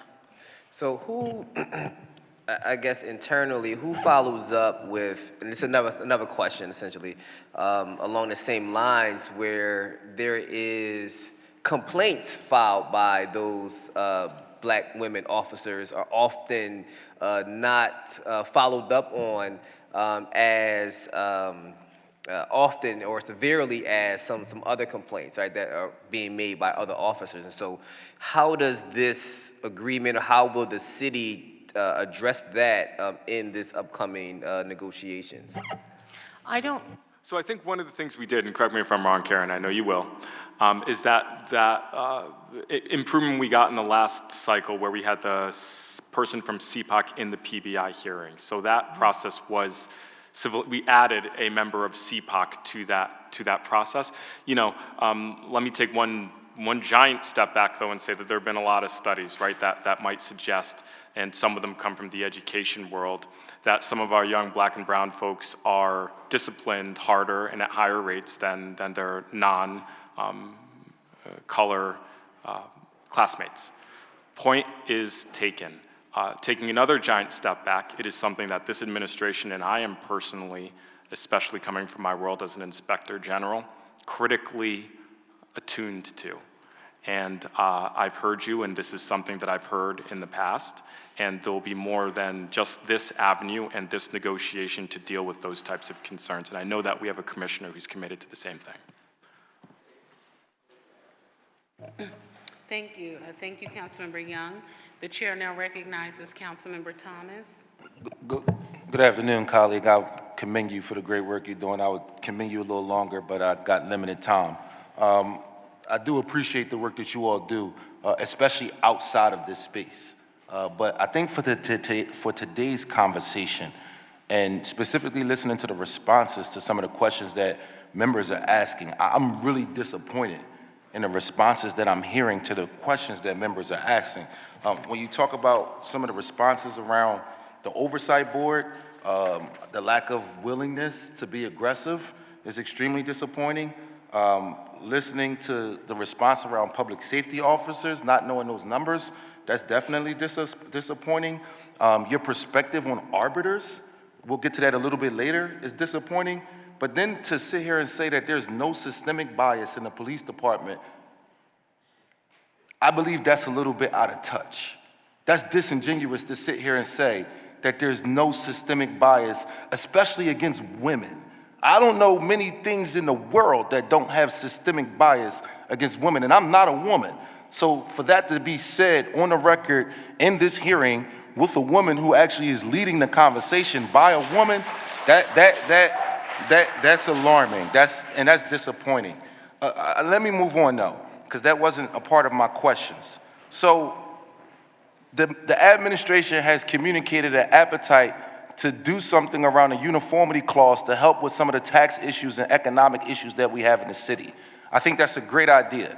In that same spirit, we've seen multiple stories about police officers who've done things like say the N-word on radio calls, rob drug dealers and hang them over the side of rooftops, and many other things. And those officers were able to get their job back and sometimes even able to get back pay. The only solution to that is Act 111. What is being done in this year's negotiations, specifically looking at Act 111 and how it ties our hands, even in times when a criminal activity is taking place, where someone can get their job back and get back pay? Do we have the same appetite around Act 111 that we do around the uniformity clause to put us in a position to be able to hold specifically bad officers accountable? And I have to frame this by saying this. I walk into City Hall every single day, and when you walk into City Hall and you interact with the police officers that we do, these are some of the nicest people that you're ever going to meet in your life. I respect and appreciate the officers I deal with on a consistent basis, and I think everybody should have the same experience that city council members have as it relates to how we interact with police officers. That's not the case right now. So, Act 111, can you give me about 30 seconds response? I'm not sure, council member, if we cannot change Act 111 through our contract process. That it's a state. I don't know if you're asking for changes to Act 111. Again, I'll reframe it. So the mayor communicated an appetite to specifically do something about the uniformity clause, which is something that we can't do anything about. It's in the same category as Act 111.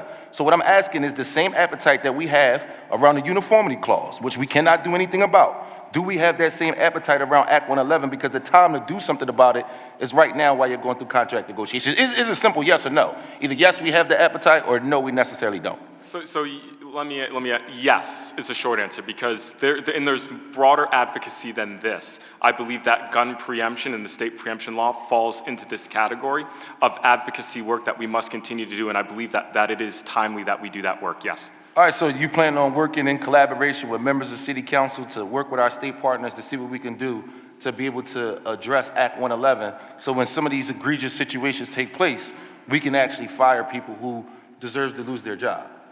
Yes. Amazing, thank you. Happy to. That's the answer we wanted to hear, thank you. A couple years ago, we seen a report from the Controller's Office that talked about issues related to heart and lung. We knew that more cases around heart and lung were here in the city of Philadelphia by multiple folds compared to other large cities. What is going to be done around heart and lung throughout the course of this year's contract negotiations? We have sought reforms on heart and lung for a long time. We have gotten some, not as many as we like, and as we want, and that is a focus that has been a focus for a very long time, council member, and we work closely with the risk division of our finance department, which administers the heart and lung and sees some of the issues in close up, and to try to target proposals that help to address abuses and other problems in the process. So have we seen reductions? Do we have numbers as it relates to where we are compared to where we were when the report told us how egregious our numbers were? I'm sorry, I didn't, you wanted numbers as to where we are? I just didn't catch, I would need to get that from the risk manages, has that information, not my office, but we can certainly get it. I just want to make sure I know what I'm asking for. If you could just make sure that the chair of the committee gets information as it relates to where the city of Philadelphia is currently with heart and lung cases in comparison with other major cities across the country, that'll let us know where we are as it relates to our trajectory and our economics and how we're paying out. Madam Chair, I heard the bell. I just want to close out by again saying this is not about bashing law enforcement. Every industry has folks who are good apples and are bad apples. As a former teacher, I know that some of the things I read in stories, if I did that as a teacher, not only would I lose my job, I would be incarcerated. So we just want to make sure that we have the same standards across the board for all professionals. And as I close out, again, the comments around arbitrators, I believe you said that they interpret it different ways. I don't want to paraphrase exactly what was said, but I just think that's a little offensive and disingenuous to talk about the system that we know systemically favors a certain different group of people and put it under the cloud of interpretation. Some of these incidents are murders. People lost their life. People have been charged with crimes. These are some serious things, and we do have some systemic problems. There's a lot of people listening to these hearings and listening to what we're saying. This information is on a record. 20 years from now, children may read and listen to what was discussed today. So let's just try to be as accurate as possible in the midst of what we're communicating, but most importantly, let's be respectful of the things that people have went through as to why they care about this issue, right? When Councilmember Gilmore Richardson introduced this bill 4 years ago, people were protesting for this. People were crying. People were talking to us about some of the things that they've experienced that changed their life. I think some of the things that we're saying right now, it would be disingenuous to basically say people's lived experiences didn't happen to them and to say that. I'm gonna stop right there. Thank you, Madam Chair. And if I can respond, Councilman Thomas, I know that you do a lot of work on this. I know that when I was in the Inspector General's office, I worked with your office to look at reforms we could make in the police department. I worked with your office to look at that CPOC legislation.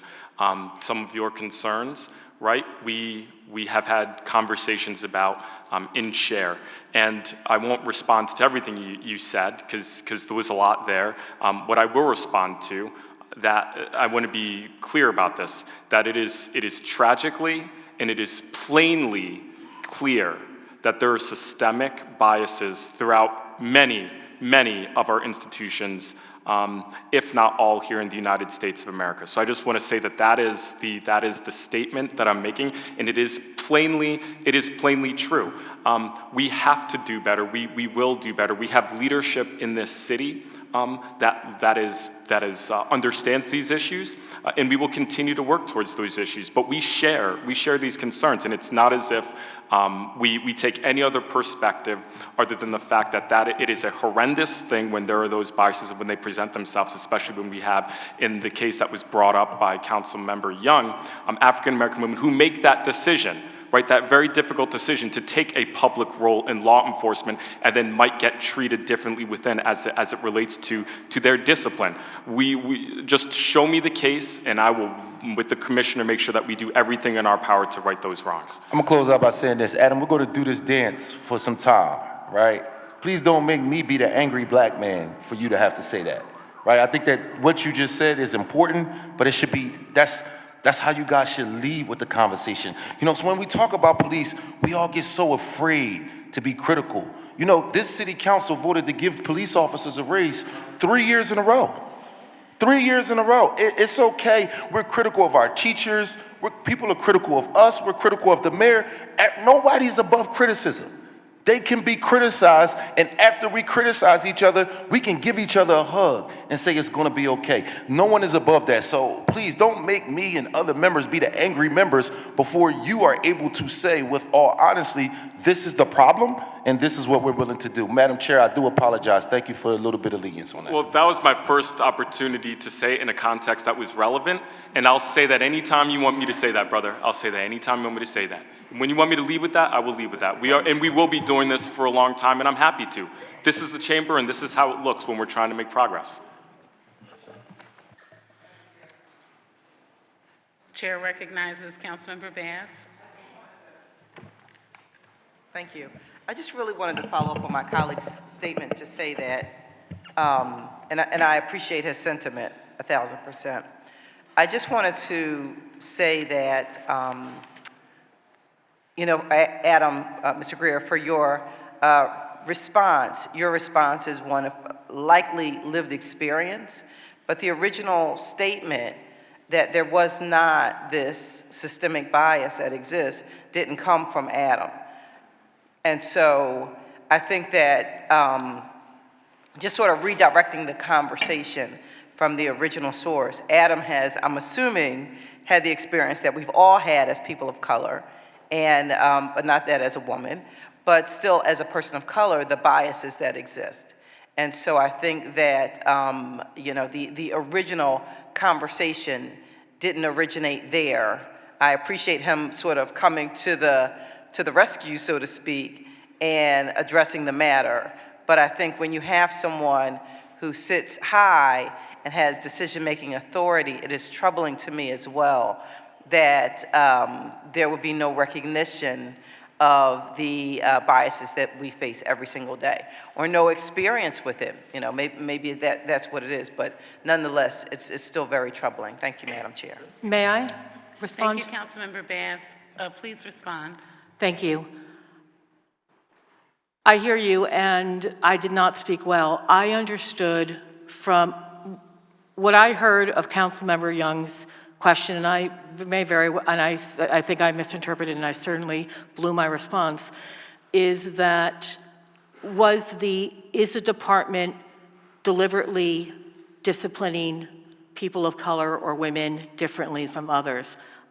I have not seen that sort of intentionality, but I would never dispute, and I don't, because not only because it's proven by research, but because we see it all the time in the culture that yes, there are different, there are biases that are applied and which we have to fight against all the time if we are not the person, I'm privileged in terms of my race, so I have to remind myself that a woman of color in my position or saying something that I say may be perceived differently. And I do remind myself of that. And I recognize that as a woman, I am sometimes expected to behave a certain way or criticized because I don't behave and conform in a certain way. So I do recognize those are there, and I do apologize to this body and to the public. I was not intending to deny the very reality of what you were asking, and I am sorry that I misunderstood your question, and I am sorry that my response was badly handled. I take accountability for that, and I apologize. Thank you very, very much for that response. Okay, the chair recognizes Councilmember Phillips for a point of information. Very quickly, colleagues, for a matter of the House, we have several additional members in the queue for panel 1. We do have a second panel and 1 member in the queue for panel 2. We have 12 witnesses at least to give public comment. We have an additional committee hearing at 6. Thank you. The chair recognizes Councilmember Phillips. Man, Majority Leader is excellent, isn't she, y'all? I just want to say, just point information, which I think is really important for us to understand. Is there a standard discipline? Just like point information, like for the police department, like there's a standard discipline protocol. If something happens, you get this type of discipline that should be happening across the board, or is it arbitrary? No, there is a disciplinary code. Pardon me. I'm sorry. going to ask that you hold the response to that question so that I may acknowledge Councilmember Landau, who does have another commitment. Then we will circle back to responding to the question from Councilmember Phillips and then recognize Councilmember Lozada in that order. Okay? Thank you. Thank you. Thank you so much, Majority Leader. First, I just want to comment on some of the conversation that just happened. One, there's systemic bias and racism in every system that we have in America. There certainly is in this system as well, so I don't even know, there's nothing to discuss here. I just think our job is to eradicate it. Our job is to acknowledge it and attack it.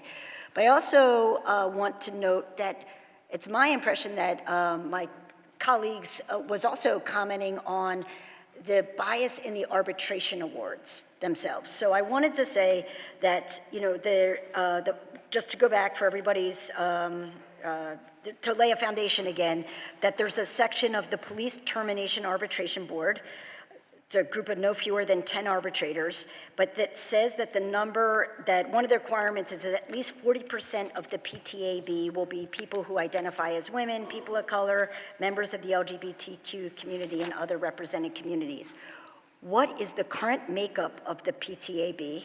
What percentage are women? What percentage identify as people of color, as members of the LGBTQ community, or any other represented groups?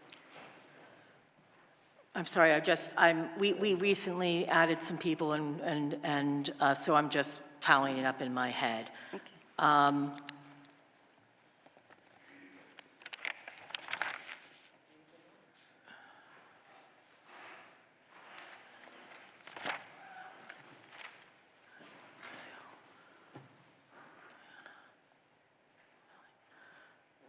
We have at least, and again, I really do apologize. I'm just wanting to make sure, I'm hoping I'm remembering everyone, all the names correctly. As I said, we recently added some people.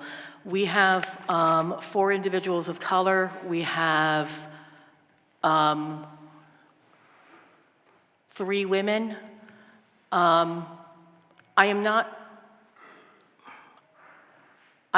not sure if anyone identifies as LGBTQ. It's possible they do, and I'm just simply not aware of that. I don't know every member of the panel sort of personally, and we wouldn't necessarily ask someone that question.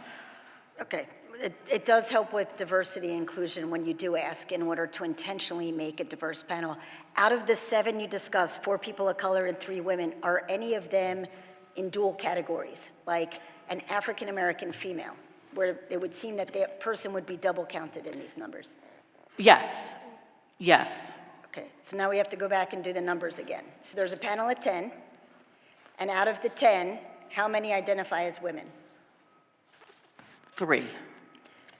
And how many do you think out of the 10 identify as people of color? Including?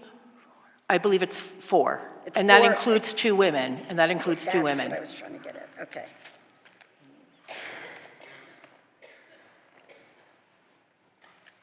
So there's 3 people of color, we believe, in general, on the panel of 10. No, there are, no. Well, first of all, I think Oh, I'm sorry, there's 4 total. And I think it's actually, I know it's supposed to be a panel of 10. I think it's 9 currently, so it's 4 of 9. 4 of 9, and 2 of them also. The 2 are in multiple categories. Yes. Okay. And those are all city appointments to the panel. There's also, I was interested in the provision that allows regarding the removal of PTAB arbitrators. So how many have been removed? And if they've been removed, was it by the city or by the FOP? And then a follow-up question to that. Both parties have removed arbitrators over the last 3 years. It can happen on an annual basis. The FOP has removed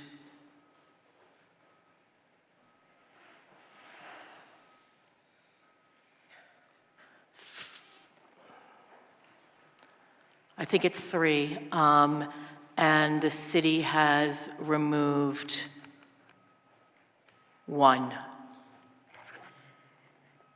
And how many removed PTAB arbitrators still completed the cases that were already assigned to them? And how many cases did those, my understanding is even when they're removed, they complete cases? At how many removed arbitrators still completed cases, and how many cases were completed? I'm going to have to check the statistics, council member. I'm not, I know at least, I'm going to have to, I don't want to misspeak. Let me get the statistics for you. Thank you very much. Thank you, Madam Chair, and I need to attend to other business. Thank you, Councilmember Landau. I request that you submit all of your questions for written response and further dissemination to the council via the chair. Thank you very much. The chair now recognizes Councilmember Lozada. And may you respond to Councilmember Phillips' question?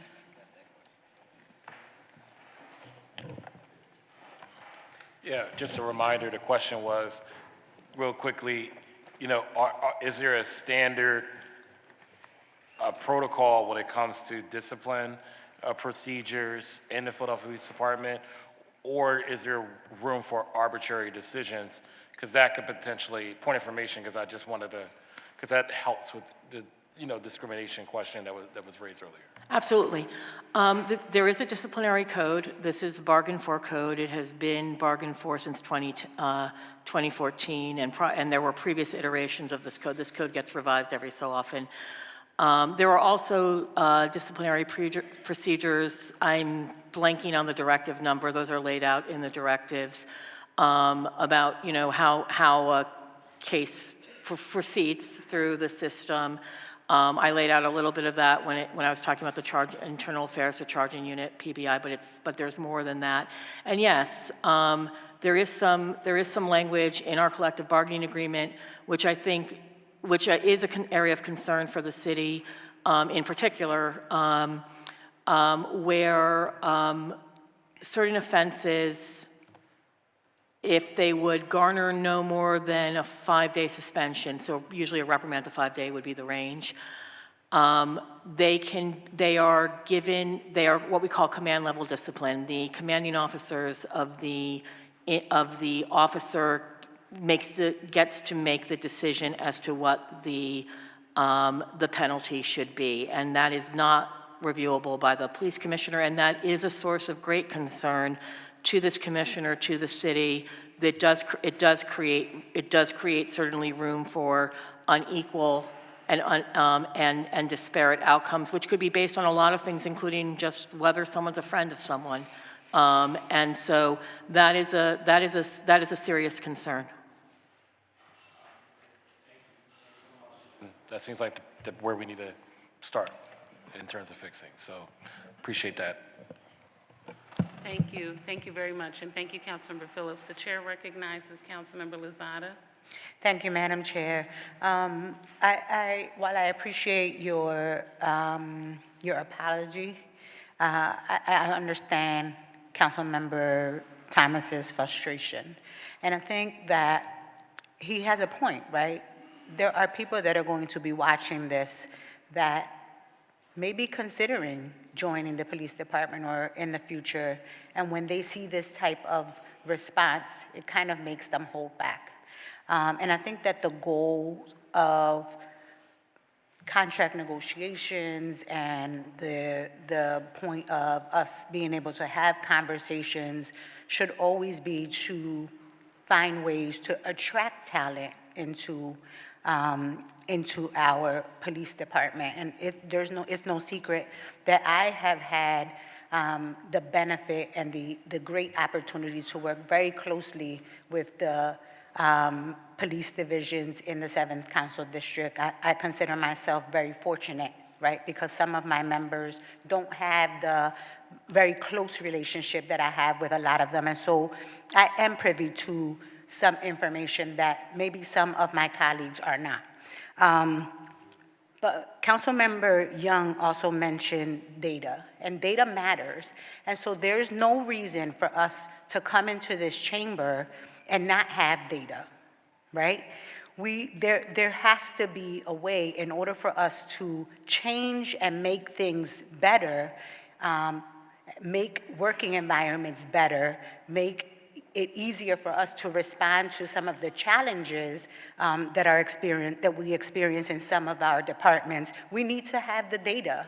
And I'm sure that somewhere, somebody has data around the types of complaints that come in. What's the demographics? Are they women? Are they women of color? Are they men? Are they LGBTQ? How were they responded to? What were the outcomes? What was the disciplinary action? And what did the arbitration process say? And what did the supervisor say? Somebody has to have that data, and we have to be prepared to have honest conversation in spaces like this and in your respective offices. There has to be honest conversation in order for us to fix it. Because the goal, again, should be making sure that our police department is ready and prepared to respond to the public's safety and quality of life. We're asking our police officers every day, especially in the 7th Council District, to do more and more and more. When we compare their salaries to other cities, it doesn't compare. We saw a large number of officers leave our department because of this type of situation, because of the arbitration process, because of the way they were treated, right? And so we have to be prepared. There's no reason why we should come to this chamber and ask very basic, common sense questions and we don't have that response. It's unacceptable. We have to figure it out. And again, I appreciate your apology, but the levels of positions that people that sit in those desks are in, we should be ready. These are not questions that have been asked for the first time. And so we should be prepared to respond to this. And this is coming from someone who supports the police department in a way that maybe others don't in here. Because I, again, get the opportunity to work with the majority of officers who are good, standing, respectful, responsible officers who really want to protect and serve. And this type of stuff doesn't help us. It doesn't help us. And so I respectfully ask that we think about, when we're coming into this chamber, about what has been asked in the past and how prepared we are for the future. Thank you. Can I respond? Thank you.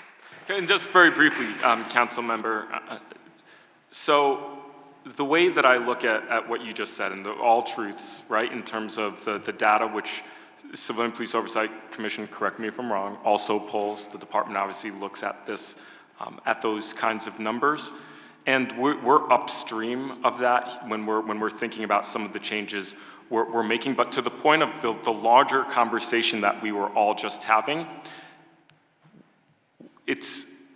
we know it's obviously true. We know, I think, what the data is going to show once we get there. We're thinking about how to make these disciplinary, like the processes that will affect those numbers further downstream. So I absolutely hear what you're saying, and I certainly acknowledge that. But it is also, like we were saying before, plainly true that what we might see when we visit some of those numbers. In order for us to prepare for the future, we need to recognize and be really honest and transparent about what has happened in the past, right? Yep. And so us not being able to respond to that is a problem. And the only people that we are affecting are those good officers that really want to do right by the department and by our city and by our citizens. Thank you, Councilmember Lozada. We will now proceed with panel 2. Thank you very much, panel 1. We appreciate you being here, and we look forward to working with you all directly as this process moves forward. I again have to give kudos to Richie Laser, because he made sure back in 2020 that we were included and involved every step of the way, and that we had an opportunity to have someone from the community, actually one of the witnesses of the 100 witnesses we had at the last hearing, to be a part of the panel before the interest arbitrator. So I put that out there again as the humble ask and request, that we at least do everything we were able to do last time and more. Thank you so much. Thank you. The chair Thank you, now Councilmember. recognizes panel 2. Tanya McClary. Okay, you can please approach the witness table. You can state your name for the record and proceed with your testimony, colleagues. In the interest of time, thus far, we have one member in the queue for round two. Seeing no further members in the queue for round two, after this, we will move forward with the public comment portion of the public comment hearing. We are going to ask that the public commenters please summarize your testimony and limit your testimony to 3 minutes. And that is only because we have another hearing at 6 o'clock that we must turn the room around to prepare for that additional hearing, okay? But we want to be respectful of your time. We appreciate each and every one of you for being here. I am thankful that you are here and willing to give additional comment on this very important matter that is a large portion of our city budget, but we do have an additional hearing. Please proceed. State your name for the record. Thanks. Good afternoon, Majority Leader Gilmore Richardson, Council Member Jones, and other members of City Council. I'm Tanya McClary, the Executive Director for the Citizens Police Oversight Commission. You all know it as CPOC. I'm joined by our General Counsel, Catherine Twigg, and I want to acknowledge that our Chair of the Commission, Hassan Bennett, is in the audience, as well as Commissioner John Solomon, and you will hear from them during public comment. I'm pleased to provide testimony on Resolution 241032, Council's public hearing on the city's contract proposal in anticipation of the collective bargaining between the city and the Fraternal Order of Police. So I want to invite you, Council, to pause with me and to take a look back and a look forward. For many years and through many historical events, Philadelphians have pushed for police reform. We all remember 2020, the urgency, the nationwide moment of reckoning. In the midst of a pandemic, thousands of people took to the streets and demanded that police be held accountable when they commit misconduct and abuse their power. People shared their stories, became activists in their communities, and talked about reimagining public safety. People also voted. 500,000 Philadelphians voted to create CPOC in 2020 in the ballot initiative. And the following year, this body, which is one of the reasons I was so excited to come to this city, this body passed one of the country's most ambitious civilian oversight agencies. This project is as urgent now as it was then. Council created CPOC to oversee and investigate the conduct, policies, and practices of the Philadelphia Police Department. The Commission works to increase transparency and accountability of the PPD, work collaboratively to improve police conduct, enhance the quality of internal investigations, and improve the relationship between the community and the police department. Additionally, CPOC provides recommendations on how to improve the police department to the mayor, the managing director, and the police commissioner. And since our creation in 2021, CPOC has made significant progress in its ability to monitor complaints against police made by members of the community, providing an independent civilian check on the discipline process. CPOC's Investigations Division does this by monitoring interviews of complainants and officers during Internal Affairs Division investigations and asking questions when clarity is needed or concerns arise. Our investigators respond to the scene of every police shooting in this city. So whether it's 3 o'clock in the afternoon or 3 o'clock in the morning, my team is there, monitoring from the very beginning when every bullet casing is picked up. So be clear, we are there and monitoring it from the beginning. And as you may remember, when Eddie Irizarry was fatally shot by PPD in August of 2023, CPOC was on the scene.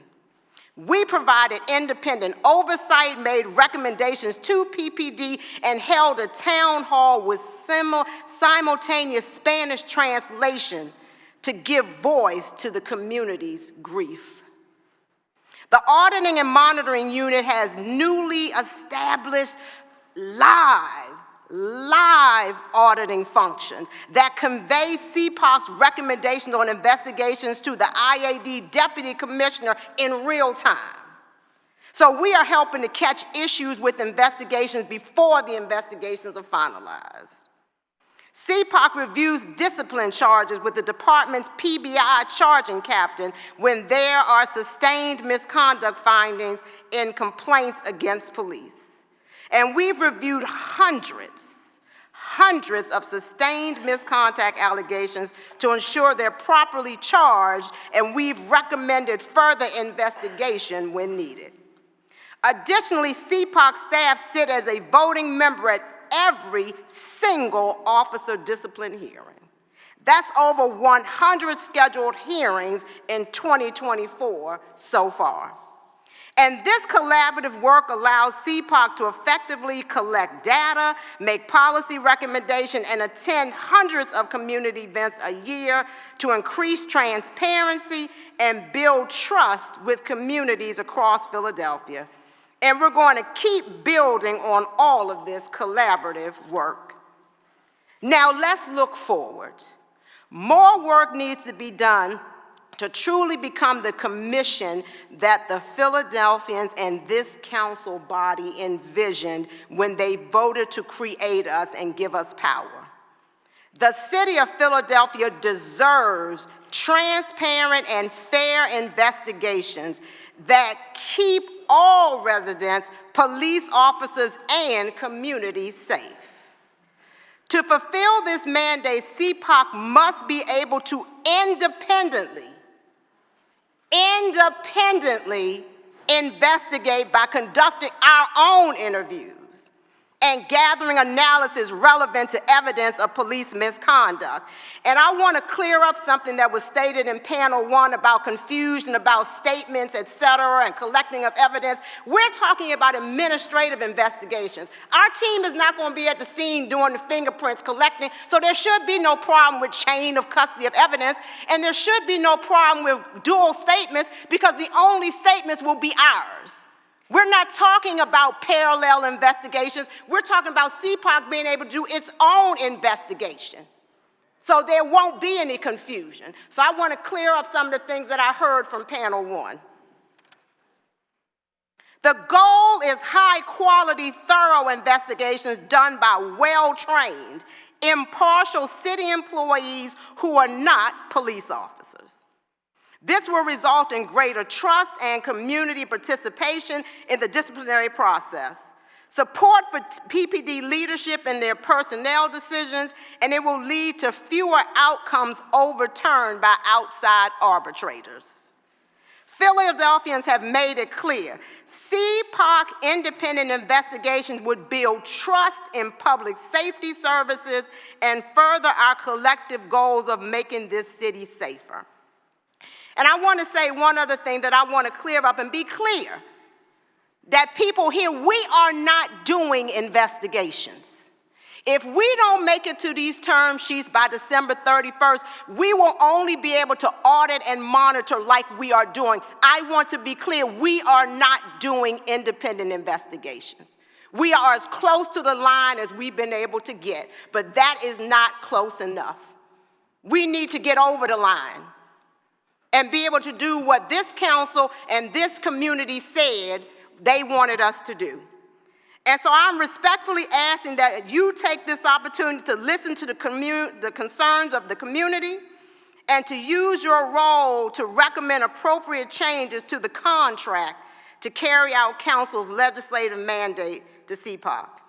And I want to thank again Council Member Jones, Councilwoman Gilmer Richardson for their advocacy and leadership on this matter.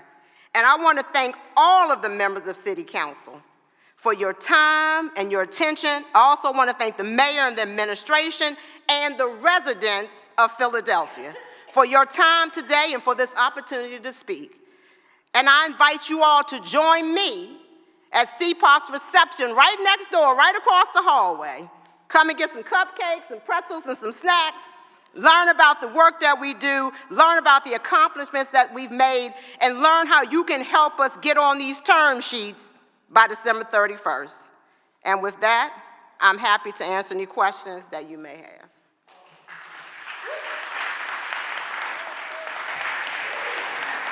So I've met with you on a number of occasions. This is the first time I've ever heard you bring that Texas heat. I'm going to yield the mic to my colleague, Jimmy Goodyear.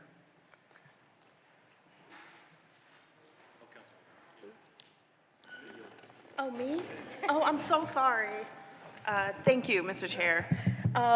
Thank you so much for being here. I'm very excited about your appointment and even listening to your powerful testimony and the fire that you brought today. It gives me a lot of confidence that you're the right person for this role. Thank you so much.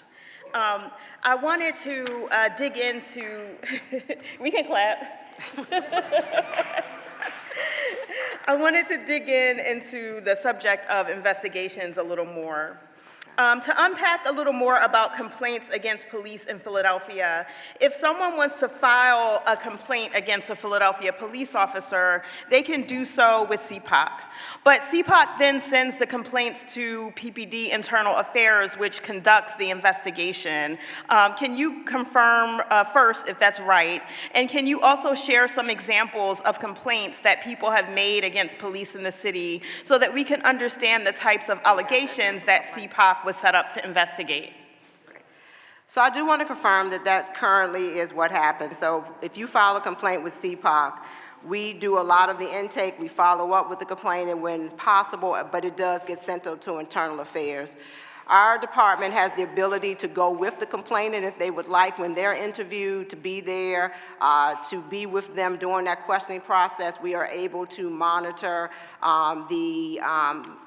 the interviews of the officers, and then we're able to kind of track the paperwork, but we are not ourselves doing the investigations. What are the concerns about that? There's several concerns. Is that the reality of it is, and depending on what world you live in, this may sound strange to you, but not everybody wants to give their complaint to the police department. Yeah. And so we have had people that have called our office or come by our office, and when they found out that we were going to send these over to Internal Affairs, they left. Yeah. They said, I don't want to do that. I thought you all were going to do the investigations, and they have hung the phone up or left our office and been discouraged. We get complaints of all kinds. We get complaints from,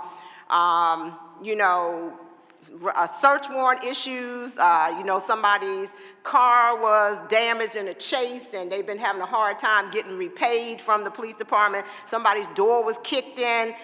We get complaints about people not being responsive. We get complaints around lack of service. People have called for several times. Nobody has come out. We've heard complaints, even very serious complaints of uses of force, where people have accused officers of using force when it was not justified. And so the cases that come through our door on any day can just be anything. And so we are proud to say that we intake those as vigorously as we can to aid IAD at this point to do the investigations, but we need to be able to handle those cases when they come in the door ourselves. Thank you. Can you tell us a little bit about what CPOC has learned about complaints and complaint investigations from the auditing and monitoring that you have done as an agency? And can you also talk about how independent investigations would go beyond CPOC's current work? So we have a wonderful auditing and monitoring unit, and between July of this year and November, they actually audited 122 cases. Okay. And out of those 122 cases, they made recommendations in 86 of them. So in 70% of the investigations that Internal Affairs did, we had recommendations in 70% of those. Some of the things that we found were missing allegations. So Internal Affairs didn't list all the allegations against the officers that were possible. We found that the civilian witnesses in some of these cases, many of them had never been contacted, or there was not documentation of how they had been contacted. So we're talking about the complainant, and so that has not been contacted. We also had to ask them in some cases to adjust their findings. Because some of the findings, for example, they have 5 categories, and we were trying to figure out why they recommended something to be, for example, unfounded versus exonerated. If I was an officer, I'd love to be exonerated, right? So why not say the officer was exonerated? And then in other cases, the analysis. There were times where we weren't even necessarily arguing with the finding. We just didn't even know how they got there. What was the analysis? How did you come to these conclusions? And so these are some of the things that we found. And in terms of what we would be able to do currently than what we're doing now is that the team is auditing it. They're sitting on the sidelines. It's like being at the Super Bowl and you're not being able to play in the game. You've been benched. So you can watch it, you can cheer, you can do all of this. Maybe you can shout some corrections from the side. That's what we're doing. But we need to be in the game and playing. So what we're talking about is when you file a complaint that comes into our office, we are the one that is interviewing the civilian. We are the one that interviewing the officers. We are the ones that are actually putting the package together to make the recommendations that will then come to me for approval and then go work its way through the chain. So we're talking about literally handling it from nuts to bolts from the beginning versus just monitoring it or auditing it while somebody else, in this case Internal Affairs, is doing the work. We certainly don't want this kind of talent on the bench, so we have to fix that. Can I get one more question out? Okay. As the city is preparing to submit its proposal for the contract, has CPOC had the opportunity to provide a list of priorities to the administration for bargaining? How has that process and communication looked so far, and what role has CPOC played in the interest bargaining process previously? I'm going to turn it over to Council Twigg to answer that question. Thank you. Yes, CPOC has asked the city, I'm sorry, Catherine Twigg, General Counsel from CPOC. CPOC has asked the city to include us in negotiations, and we're grateful to be having ongoing conversations with the administration. CPOC's former executive director, I believe it was PAC at the time, provided testimony to the interest arbitration panel last time, which was very useful from what I've heard.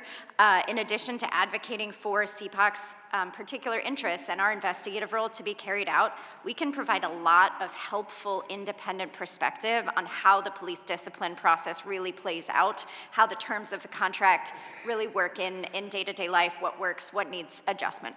Have you been granted the permission to serve in the same capacity this time? I don't think we've had that conversation yet. We'll certainly be asking to testify at the interest arbitration panel hearings. Thank you. Thank you, Madam Chair. Thank you. Thank you, Councilmember Gaudier. And I wanted to thank you all for your testimony and for your work, and again, welcome you to Philadelphia and uplift the work that I know you all are seeking to accomplish.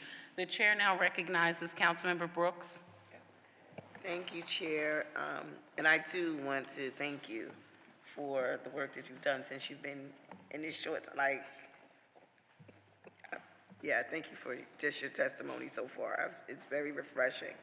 My question is, what is the impact of the work that CPOC has on being able, what would be the impact if you guys were able to do the independent investigations? There would be a lot of impacts. One of them would be to hopefully speed this process up. It's been amazing to me since I've come here to see cases coming through PBI that are 3 and 4 and 5 years old. I understand the FOP's concern that we could be potentially taking work away from bargaining unit members, but the reality of it is ID is overwhelmed. This is a humongous city. And so there's no way, even with all the overtime in the world, that they're going to be able to keep track of these cases and do them very timely. And so some of the things that we can do is help speed up the process for discipline. Also, we're able to, I think, be able to hear more from the community. One thing that we also do is we take commendation. So I think the more that the community knows that we are in the process, that we are doing it, you're going to hear the good of Philadelphia policing, as well as some of the potential bad. And so I think being a bridge that people know that they can trust will also help us just hear more, whatever it is, from the community. And so those pieces alone are just crucial, but the actual helping with the workload is going to be extremely impactful, but also having people know that there is an agency outside of PPD that will be able to hear from them, be able to do this work is going to be equally as impactful. So just follow up, so under the current investigation process, how many officers have been committed of misconduct? How many officers have, under the current investigation process, how many officers have been found to have committed misconduct? I'm sorry, I was going too fast. Currently, CPAC is not performing those investigations, so we don't have, those statistics would be from IAD. Okay. And I want to be clear on that because I think people there's a segment that wants to keep saying we're doing investigations, we're not. So I want council to really understand the weight of what it means if we aren't able to bargain. Because there are a lot of people that characterize what we're doing as investigations and we are not doing investigations. Thank you so much for clarifying that. Thank you. Thank you so much, Councilmember Gaudier and Councilmember Brooks. Are there any additional questions for panel 2? Okay, seeing none, we thank you very much for being here this afternoon and for your continued work. We look forward to continuing to work with you all and with Councilmember Jones. Thank you. Okay, excellent. We are now going to proceed with panel 3. Prior to the clerk calling the roll for panel 3, I'd like to reiterate my deepest gratitude and appreciation for each of you being here today, for the work that you all, so many of you have done on this issue, not just today, but for years. In addition to that, I must reiterate that we do have another hearing at 6 o'clock, and you see that we have to start breaking the room down now. And I do apologize for the brevity of this part of the conversation, because obviously that's what this is for, is to hear directly from each of you. We are going to request that you summarize your testimony. Please try to keep your testimony within the 3-minute range. I'm just basing it off of the number of witnesses who have signed up to testify and the amount of time we have left for this hearing, okay? If you have any written remarks that you'd like to submit for the record, we are more than happy to receive those remarks and ensure they are included in the record for this proceeding. Lastly, I wanted to mention that we did receive written testimony from Roosevelt Poplar, President of the Fraternal Order of Police, Lodge 5, and we appreciate the submission of the testimony in advance, and that will be included in the record for this proceeding. Okay, thank you very much. Clerk, will you please call the roll? Lady Monroe. Okay, please approach the witness table, and then if you could call the next 2 names. Michael Clemens, Marta Gutenberg. Okay, you all will be the next 2 after the first witness. I would request that you state your name for the record, proceed with the summarized version of your testimony, and we'll go from there. Thank you. Am I on? Oh, good. My name is Samantha Michelle Monroe. Sure, no problem. You're welcome. Do I need to move the coat too? No, that's okay. My name is Samantha Michelle Monroe. I live in West Philadelphia.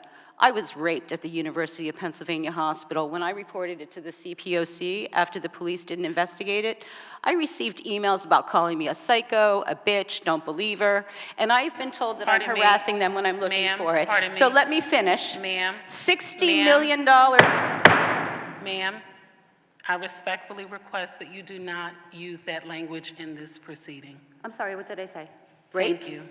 Please proceed. The B word? Oh, I apologize. Excuse me. I'm a little passionate. $60 million in 18 months has been paid out to female and black and brown police officers in lawsuits. IA is staffed by FOP members. Let me see here. In 1977, the first public law was started to stop the discrimination of black and brown and female police officers. They signed a 30-30 pledge back in 1986 to stop this behavior, and it hasn't stopped. But let's get on. Why would the FOP want to negotiate? First of all, why are we paying $7 million to the CPOC when legislation says that they should be investigating, and they admit that they have not? They have lied to us for 2 years. 2 years they lied to us, telling me that, oh, we're investigating it. They told you that I'm suing them. I'm not suing them. There's no lawsuit. They have lied to you. Why is it that Anthony Aranci, who went behind the people's back when working for CPOC to negotiate with FOP, is now hired by the Department of Labor to do the exact same thing, which is to obstruct justice for the citizens of this city? Why are we paying them? Why is the CPOC allowed to go out and run meetings that have nothing to do with police abuse? Why are they not investigating? They say they can't, or are they just afraid to go against an FOP? Take it to court. Let a judge hear. But you'd rather attack me, or better yet, they spend 6 months investigating a commissioner for standing up for me, the rape victim, who did not get their rape investigated. But yet, they say I'm crazy, psycho, and I need help, and maybe I should be raped again. Maybe then I'll learn my lesson. All in emails that they have refused to give out to the public. You want to talk about transparency, openness? The CPOC staff have lied to us. I have document after document, paperwork after paperwork. Do you know that one of the CPOC staff members is a member of an FBI investigated hate group? Ma'am, you have to have a seat. An FBI investigated hate group. But I'm the bad one. Do you know that another staff member worked for the Walnut Street Theater? Please summarize Who is your being testimony. investigated for grooming children. So when they want to negotiate with the FOP, what credibility, what integrity do they have? Commissioner Thomas is sitting right here. Ask her. She was my rape counselor, and they fired her for counseling me for rape. They have been tapping my phone since April. They have listened to my phone conversations. They have sent out subpoenas for what my happened emails. to you, but I respectfully request, please summarize your testimony. I do apologize In summary, for what you have if the FOP were to go negotiate with anyone, it should be anyone but the CPOC. I believe that the CPOC should be suspended, shut down, and they should be audited. There is enough criminal activity in the CPOC. The fact that Jolly Hatchett worked as a commissioner and was also working for the law firm of Dennehy and Marshall, who protects the police, this is a joke. Thank you. Thank you. And by the way, I'm not suing, but I will be. Thank you. Michael Clemens. Please state your name for the record and proceed with your testimony. My name is Michael Clemens, and I'm co-chair of Power Live Free and a resident of the 1st Councilmanic District. Thank you for giving me the opportunity to address the council on this important subject that affects everyone in our city. Power is a Philadelphia-based interfaith organization that represents about 50 congregations. Power works to improve society by collaborating with elected and appointed government officials to develop humane policies that positively impact the lives of all Philadelphians. Live Free is the part of Power that has been involved in police accountability and oversight for several years. We have been working in coalition with others on developing effective non-police behavioral health crisis response by professionally trained civilians. We believe that the main role of police is protecting residents and fighting crime, not being the primary purveyors of street-level social work to address a wide range of non-threatening citizens' behavioral health issues. Another area that Live Free has been examining is the lack of consistency in the grievance arbitration process used to decide how discipline will be applied in cases of police misconduct. And Live Free has been involved in the Citizens Police Oversight Commission since its conceptualization. We met with leaders of oversight commissions from across the United States to gain an understanding of what police oversight is and how we could make it work here. Then we worked with Councilmember Curtis Jones and his staff to help develop the CPOC legislation. This legislation was overwhelmingly passed by the City Council. We continue to monitor the CPOC's progress to ensure that it meets its mission in accordance with the original legislation and its intent. The legislation authorized CPOC to establish its own investigative branch to perform independent investigations. The findings derived from these independent investigations support specific disciplinary recommendations on misconduct cases. The CPOC is required to send these disciplinary recommendations directly to the police commissioner to inform him before he applies his disciplinary authority. For these investigations to be fact-based and effective, close coordination with the police department is required. This must be explicitly written into the collective bargaining agreement.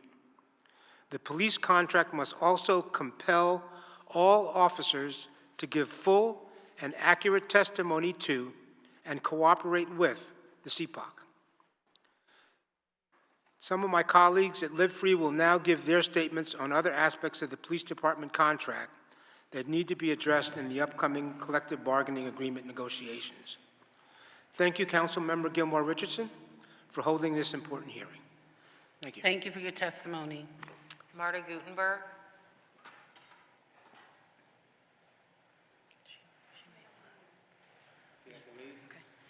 Stephen Strauss and Sherry Cohen.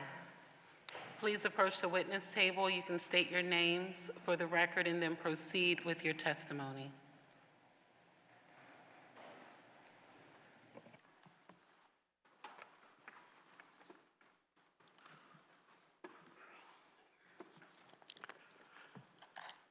Majority Leader Gilmore Richardson, council members, my name is Stephen Strauss. I'm a member of Power Live Free and the Treatment Not Trauma Coalition. I'm a retired public policy analyst and advocate, worked in a lot of different settings, contexts, cities. Today I'm focusing on the issue of civilianization. I appreciated the robust conversation that eventually happened earlier. The reason, and I've actually talked about civilianization in testimony once before, so it's something that's, while kind of a pedestrian subject, is really quite important to the city. And I want to mention two particular aspects, one being traffic safety and the other being behavioral health crisis response. On the traffic safety piece, well, the issue is vital to the health and welfare of all Philadelphians. Right now, I think that given the sort of post-pandemic environment in the city, especially on the roads, with collisions and fatalities being really off the charts, we need to think very seriously as a city about the strengthening of traffic safety enforcement. There's no doubt about it. And unarmed public safety officers are already existing, and it strikes me that it's probably a good idea. There are, I'm sure, competing possibilities for their deployment, but I'm gonna say that given the chaos on the road, and we all feel it, whether we're pedestrians, bicyclists, or drivers, that you know, a civilianized force makes a lot of sense, and here we have it. So we can get the traffic stops going again without the issues of flagrant racial bias that Councilmember Thomas and others have worked so hard on. The other aspect that I want to talk about, behavioral health crisis response, is something that is so. Please conclude your testimony. Sorry? Please conclude your testimony. Yes.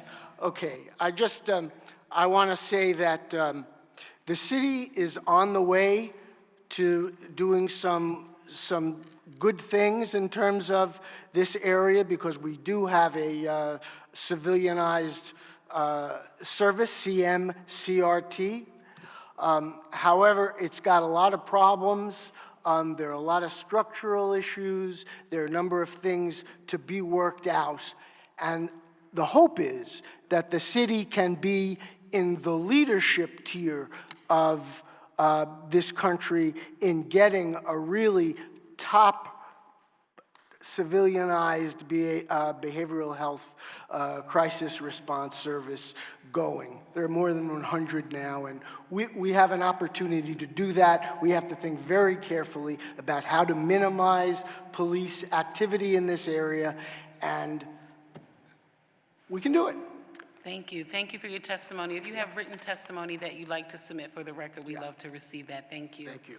Please state your name for the record and proceed with your testimony. Hi, Sherry. Hey, Catherine. Good morning, Majority Leader and members of City Council.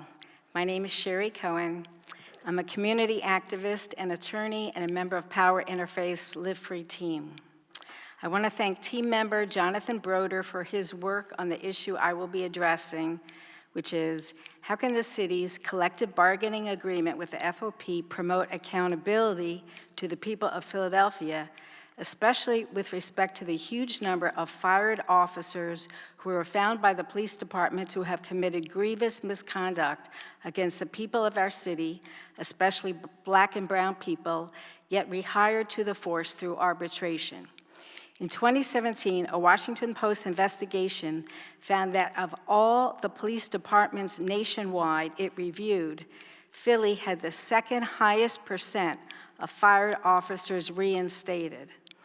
In 2019, the Inquirer found that the FOP successfully got discipline overturned or reduced about 70% of the time in cases between 2011 and 2019.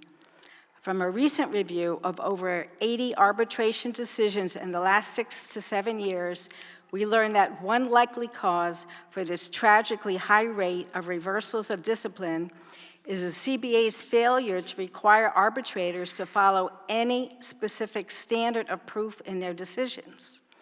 Standard of proof in a legal case describes the amount of evidence necessary to prove a claim in trial.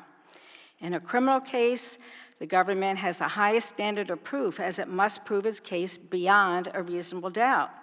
But in a civil case, which these cases are, the standard of proof is that the evidence must show that it is more likely than not that the claim is true. In the majority of cases we reviewed, the arbitrator failed to articulate any specific standard of proof that they used to render their decision.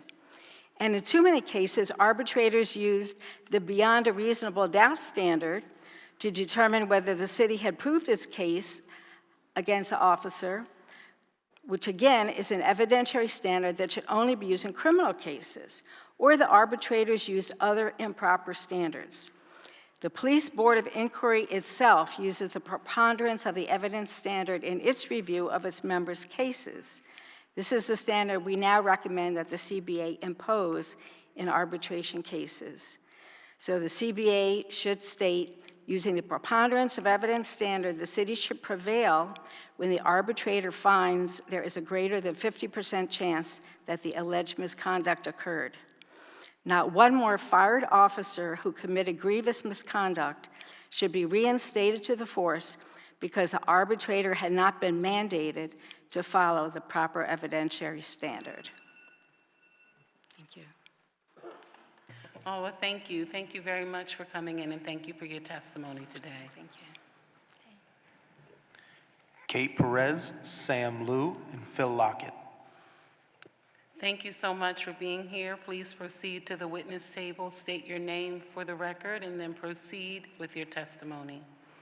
My name is Kate Perez. Our PPD struggles with a lack of translators, racism internally within the department and externally, harassing the underprivileged, and an extreme lack of accountability. In addition, they are also guilty of trading officers with the apartheid state of Israel in exchange programs and anti-terrorism trainings.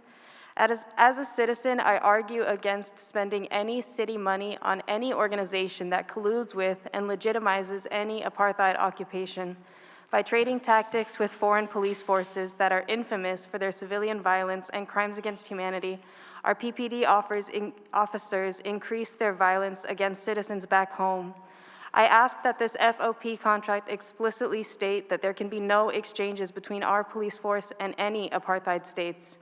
There also seems to be a lack of accountability during crowd control, as PPD regularly approaches peaceful protesters in full riot gear and fail to give dispersal warnings before tackling protesters to the ground, regularly arresting citizens, holding them for hours, and releasing them without charge.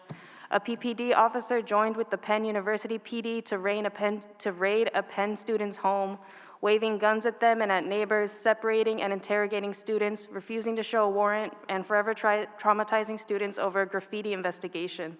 Do the police not know the proper way to execute a warrant, or do they feel empowered to act outside of the law as they know that their punishments, if at all, are never the same as a civilian?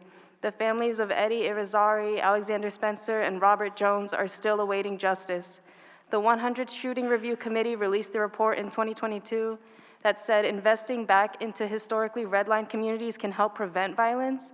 These include evidence-based strategies such as better street cleaning, trash pickup, repairing occupied homes, and more.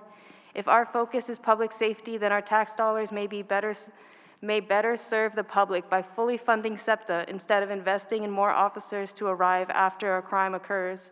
Whatever we spend on the police would be better spent on preventative community care. Again, I ask that this police contract and any city contract explicitly state that there can be no exchanges between our police force and any apartheid states. Thank you. Thank you for your testimony. Please state your name for the record and proceed with your testimony. Let me see if I can remember it. And pardon me one second, sir. For the record, the chair recognizes the presence of Councilmember Squilla. Okay, please proceed with your testimony. Yes. Thank you. My name is Philip Lockett, and I appreciate you giving us the time to give testimony on this striking and important issue. I believe in CPOC. I wouldn't be here if it wasn't for them. I'm fighting the 6th generation of the same family on the same block and if it wasn't for CPOC, I wouldn't be here today. And with the little bit of teeth that they gave them, they worked wonders. They made the police department do their job. And my second issue is, if you've never been in a gang, qualified immunity is one of the biggest things you need to run a gang. Because when you get a rookie cop partnered with a senior cop, and the senior cop show the rookie cop how to do things under the cover, and he better not say nothing, that's qualified immunity. That's how it runs rampant in the police department. And it's the same entity that's stopping CPOC. They got a big conglomerate up to fight them, to fight us. And all we want to do is be fair and equitable with everybody. We don't want to have to go and start acting like Ram out of jungle and go crazy. If we can't speak in plain English the truth of what's going on and you guys can't grab it, then we're going to have to do what Tupac said. The first time we come up, we're going to say we tired and we ain't going to take it no more. And then the next time we come up, we're going to tear up a little bit. You know what I mean? Because as human beings, we should be far past this by now. It's costing us trillions to be unfair to one another. Make it plain and simple. If they break the law, make them pay for it. That's it. And then that way you can take all the other agencies and put them to rest, because now everything is fair and equitable. And with that, I want to give you a good kudos for giving us time so we can invent our stuff. I'm 75 years old. I'm supposed to be at Disney World, but I got to stay here and help out in Philadelphia, try to get their stuff together. And we are a good city. Just get rid of the unfairness, no matter who it is. If you messed up, you messed up. You ain't going to die. You ain't going to. We've been dying in the street. So, Councilman, I really appreciate it. And get the money for CPOC. I'm down for it. Matter of fact, you got to give them a little bit more money because they've been asking for it for almost 5 years. Thank you. Thank you.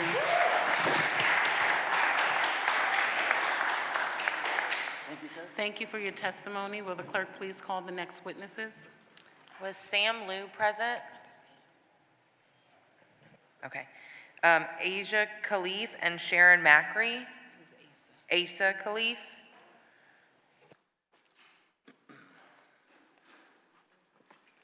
Sharon Macri. Oh. What's your last name?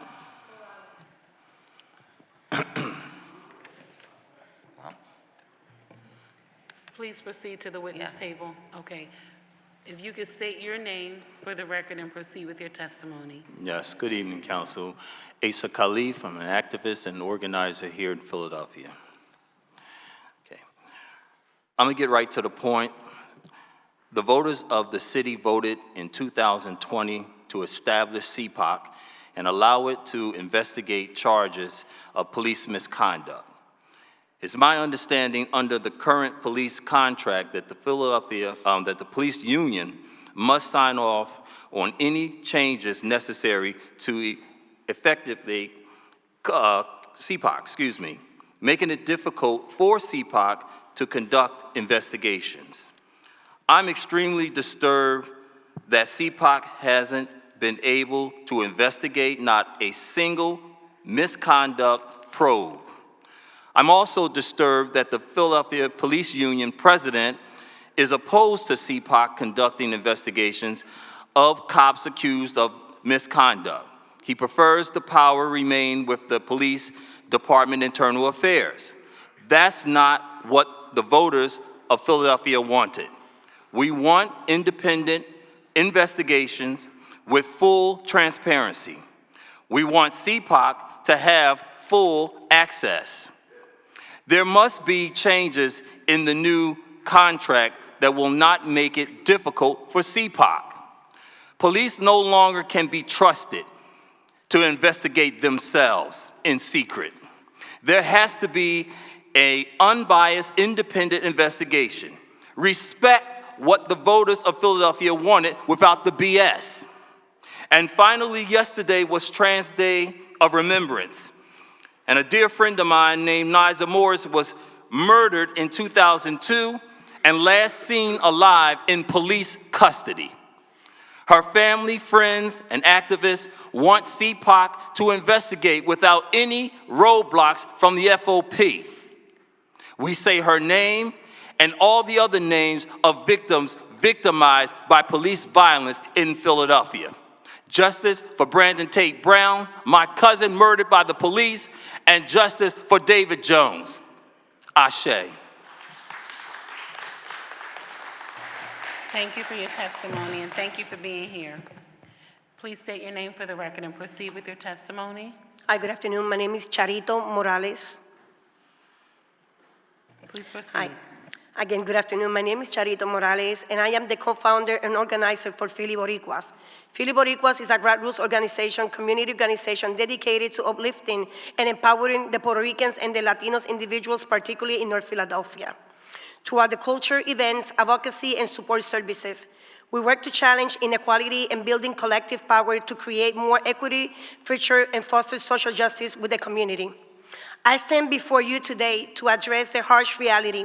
The Philadelphia Police Department cannot be trusted to hold itself accountable. Time and time again, they have shown a pattern of deceit, covering up their actions and avoiding responsibility. The tragic case of Eddie Irizarry is an example of how the police lie to the public and try to justify violence towards our communities. Eddie Irizarry was 27 years old man, was shot and killed by officers in August 2023. The police initially claimed that Eddie has lunged at them with a knife, forcing them to fire. But when the body camera's footage was released, the truth came to light. Eddie was sitting in his car, the knife in his lap, not posing any immediate threat to the police officers, yet the department attempted to cover up facts, clinging to false narrative in an attempt to justify the killing. This is not an isolated incident to the Puerto Rican and the Latino community in Philadelphia. It is a reflection of a large pattern within the department. When they make mistakes, they lie to the public, they protect their own and fail to be held accountable. The truth is that we cannot trust the Philadelphia Police Department to investigate itself. That's why we must provide the legal mechanism for the Philadelphia Citizen Police Oversight Commission to conduct independent investigation into the police misconduct. The commission must have real authority, not just the power to recommend changes, but the ability to oversee and enforce investigation free from police influence. Only we can begin to address the systemic issues that have plagued the department for too long. But the problem of accountability doesn't stop at the high-profile cases like Eddie Irizarry's. The police regularly threat vulnerable members of our community, namely homeless people with violence and cruelty. Time again, we've seen instances where officers respond to homeless with force, physical removing people from public spaces, using excessive force to clear encampments, and often treating them as less humans. The acts are not isolated. They are patterns to how the police choose to handle the most in need of care, rather than showing empathy or offering support for the people. The violent treatment of the homeless is a direct reflection of the department that lacks accountability or prioritizing control over compassion, instead of treating people with dignity and providing resources to help the resource of the force, further criminalizing poverty and marginalization. If we are serious about justice and fairness in Philadelphia, we must ensure that the police are held accountable for the action, both in how they threat individuals like Eddie Irizarry and how they threat our most vulnerable citizens. We need independent oversight, we need transparency, we need a police department that answers not only to their own interests, but to the community themselves. It is time to demand changes. We cannot wait any longer for the department to hold itself accountable. We must take action now to protect our people, ensure justice, and bring real reforms to our city. Once again, my name is Charito Morales, and I represent the Latino community of the city of Philadelphia. Thank you for having me. Thank you.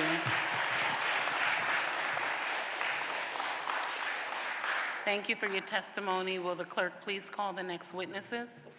Caitlin Orner and James Whitehead.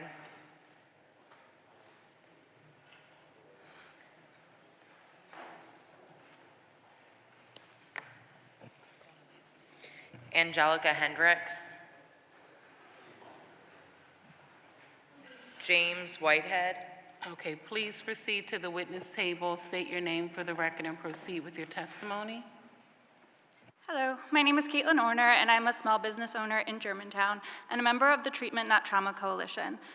I am testifying today on the need for independent and transparent investigations into alleged police misconduct. I own a flower shop located just off the intersection of Germantown and Coulter, where in the summer of 2022, there were 2 pedestrian-related fatalities in 13 days. The second of which involved a woman in crisis who was seen on surveillance footage acting erratically when 2 Philadelphia police officers arrived on scene and interacted with her. The officers were seen getting back into their vehicle as she laid down in the intersection, then driving away. She was struck and killed in the same position a minute and 30 seconds later.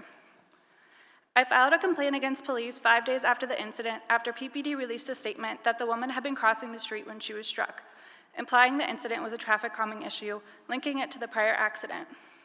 Using our footage, they omitted the fact that PPD had been on the scene prior to her death.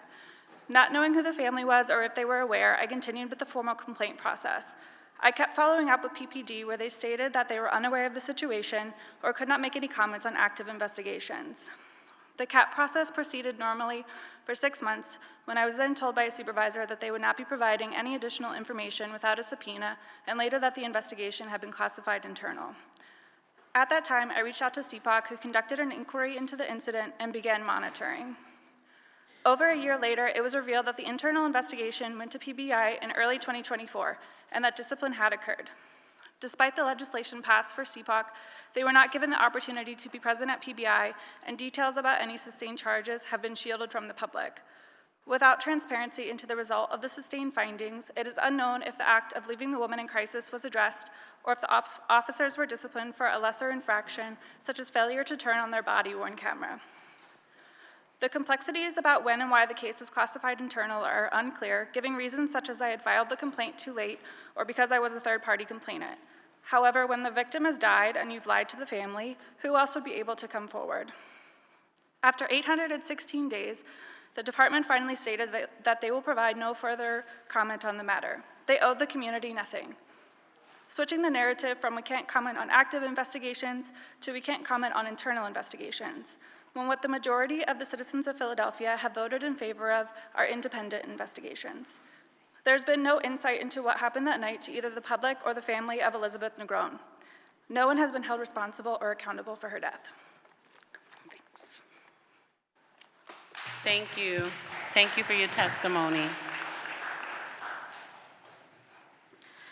Good evening. My name is Angelica Hendricks, and I'm an assistant professor of law at the University of Pennsylvania Carey Law School, where I conduct research and teach on areas related to police regulations. Center amongst that work is the investigation of alleged police misconduct and the barriers that exist to conducting those investigations effectively. And one thing that this body and our city need to examine is how do we measure investigations into police misconduct for their effectiveness. One of the ways you do this is by looking at the data, the rate of sustained cases, not simply in the general terms, but across different categories of alleged violations, while also looking into the demographics of the individuals issuing the complaints. And the complaint data in Philadelphia has revealed significant findings. I did bring the data with me. There are racial disparities in the sustained rate of cases. Charges made by white civilians are sustained at a rate of 27%, whereas complaints by Black individuals are sustained at a rate of 19%, and Hispanic complainants are even lower, 13%. This effect is statistically significant across all control barriers. I employ the city to investigate these disparities, not simply as it relates to the disparity of sustained cases, but others as well.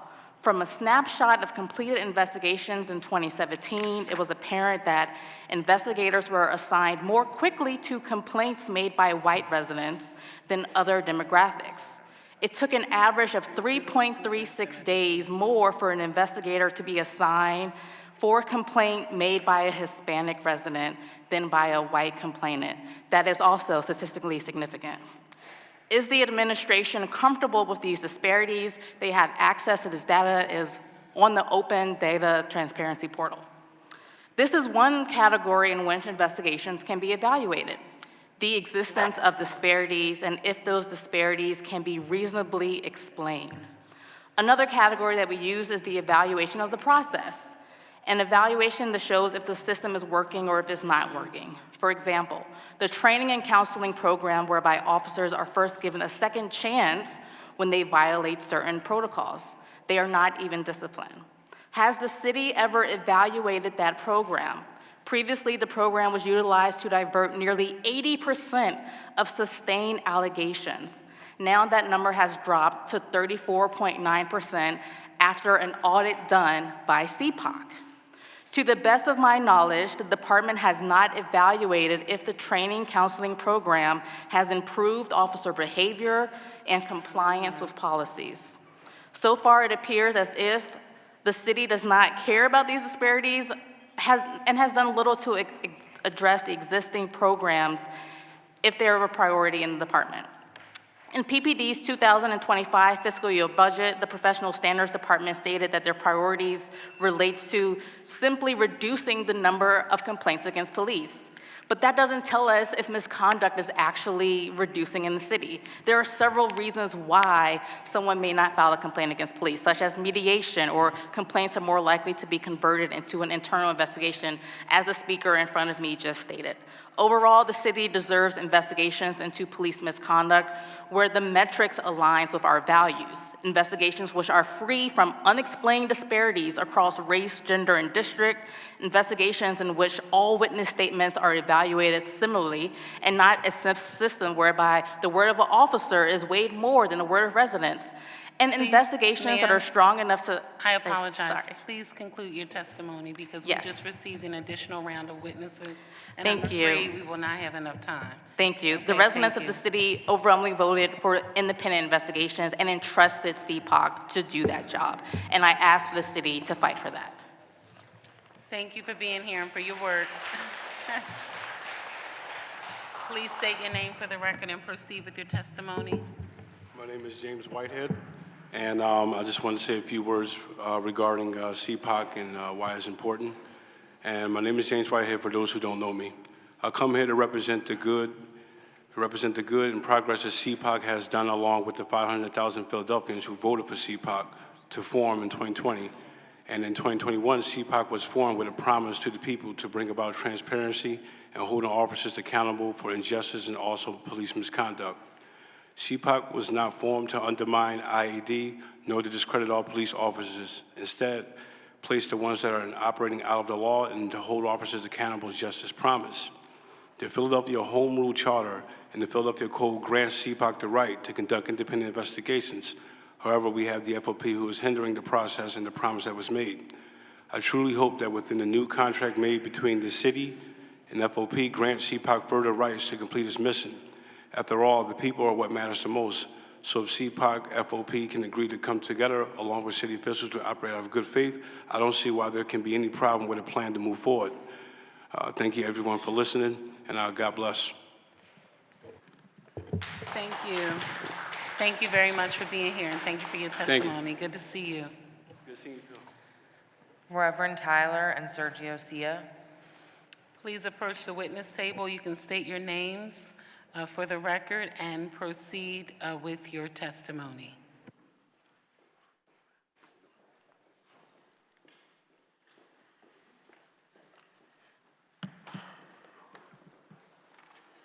Thank you very much, Reverend Mark Tyler, former pastor of Mother Bethel AME Church, and current co-director for Power Live Free, where we have worked on this issue for a number of years.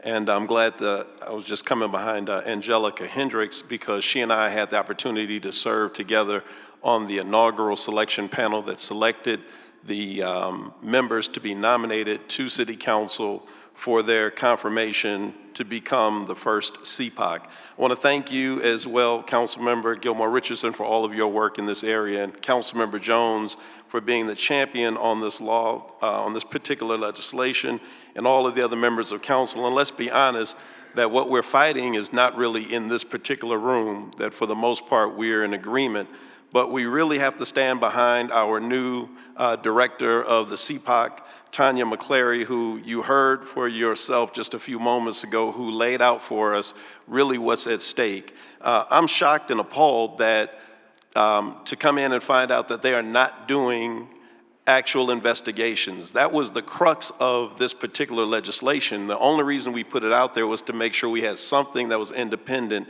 and now to find out that they're basically just another version of what the PAC was, which is just watching and auditing and reporting what happens from the outside.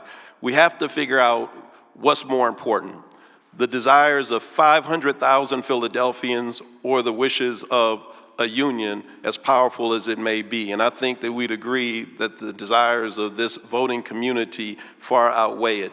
And I want to just simply say this as I wrap up, that we can never forget the great cost that has been paid for CPOC to happen. CPOC would never have happened without the events of 2020. We called for this in 2019 in December, right across the street at Arch Street, Live Free, along with many people in the community, others who signed on to it, like Asa Khalif that you just heard of. And we thought it would be a 10-year fight to make it happen. Sadly, COVID happened within the next 3 months, And then after that, George Floyd lost his life. We found out about Ahmaud Arbery, who had already been killed, and Breonna Taylor. Add to that what already happened in this city with Brandon Tate Brown and David Jones, and then finally Walter Wallace. And this city went up in flames, not once, but twice in 2020. And many of us were on the streets. I was tear gassed, and I had to watch a 5-year-old's birthday party on Chestnut Street as tear gas chased them in their home and then back out of their home. And these folk had nothing to do with anything that happened. And so we can never forget that in spite of what some people have said today, that we are here because black people have lost their lives and continue to lose their lives. And while I'm sitting here today, isn't it interesting that we receive an alert that in Trenton, not far from here, the DOJ has said that they have been involved in unconstitutional behavior, their police department with the community. This is not a Philadelphia problem. This is a systemic problem in this country, wherever black people find themselves, and we cannot retreat in this moment. Let me just leave this last thing with you all, City Council. As a preacher, I want to give this word of encouragement. This has been a slow, steady, bumpy road to get here, but the Bible reminds us, let us not be weary in well-doing, for in due season we shall reap if we faint not. And so I just want to encourage you, don't give up this important fight. There are people in this city who are counting on you. Thank you. Thank you. And thank you for your advocacy. Please state your name for the record and proceed with your testimony. Sir Josiah. Good afternoon, or I guess good evening, Council. I want to thank Council Member Catherine Gilmore Richardson, whose legislation allowed for the first time in history for members of the community like myself to provide public comment on the FOP contract. I also want to thank Council Member Curtis Jones, whose legislation allowed for the creation of the Citizens Police Oversight Committee. As I mentioned, my name is Sir Josiah. I use he, him pronouns. I'm the political director of Reclaim Philadelphia. I'm also one of the many defendants that was represented by the NAACP Legal Defense Fund for enduring militaristic police violence on 52nd Street near my home in West Philadelphia during the 2020 uprisings in response to the murders of George Floyd and Walter Wallace by the police. When I suffered this abuse from the police, I was simply riding my bicycle after canvassing earlier that day for the candidacy of now State Representative Rick Krajewski. I still have vivid memories of trying to escape the shots of rubber bullets and tear gas canisters from police as I went down Delancey Street between 52nd and 51st, seeing families on their front porches trying to quickly escape the gas into their homes, and later as I passed Malcolm X Park, seeing a parent pouring water into their youngest child's eyes to alleviate the symptoms of tear gas. I was also part of a coalition calling for justice in the police murder of Eddie Irizarry. The police intentionally put forward a false narrative to the media, portraying Eddie as a violent aggressor who lunged at police officers, and not as video footage later showed, someone simply sitting in his car. From my lived experiences and from what we all collectively have witnessed time and time again in our city and nationally, we know that the police cannot be trusted to investigate themselves. That's why CPOC is so important and why 78% of Philadelphians voted to create this commission. Philadelphians know that independent investigations from community members and non-police are critical. CPOC was meant to replace the Police Advisory Commission, who lacked the funding and authority to make change. Unfortunately, CPOC today is in that same position. That's why I'm testifying in support of changes in the collective bargaining agreement that will require officers to cooperate fully with CPOC's independent investigations. Following the election of Donald Trump, the FOP who have endorsed him will be emboldened and continue to be bad actors in our city without strong oversight and accountability. The city in its collective bargaining negotiations with FOP needs to prioritize CPOC and clearly outline its roles, making sure that police cooperate fully with CPOC's investigations and that those investigations can operate independently from the IAD. Without these changes, CPOC cannot fulfill its mission, and Philadelphians will never be able to trust the police. Thank you. Thank you. Thank you for coming in today, and thank you for helping us with the community panel last time. Yes. Thank you. Will the clerk please call the next witness? Hassan Bennett. Okay, if you could please approach the witness table. While he's approaching, is there anyone whose name has not been called who is here to testify on the public comment bill? Okay, all right. Please state your name for the record and proceed with your testimony. You'll be our last witness for today. Hassan Bennett. Pardon me, ma'am. Pardon me. Hold on one moment. Pardon me. To clarify, This is regarding resolution number 241032, which is regarding the public comment period prior to the city entering into negotiations with the FOP.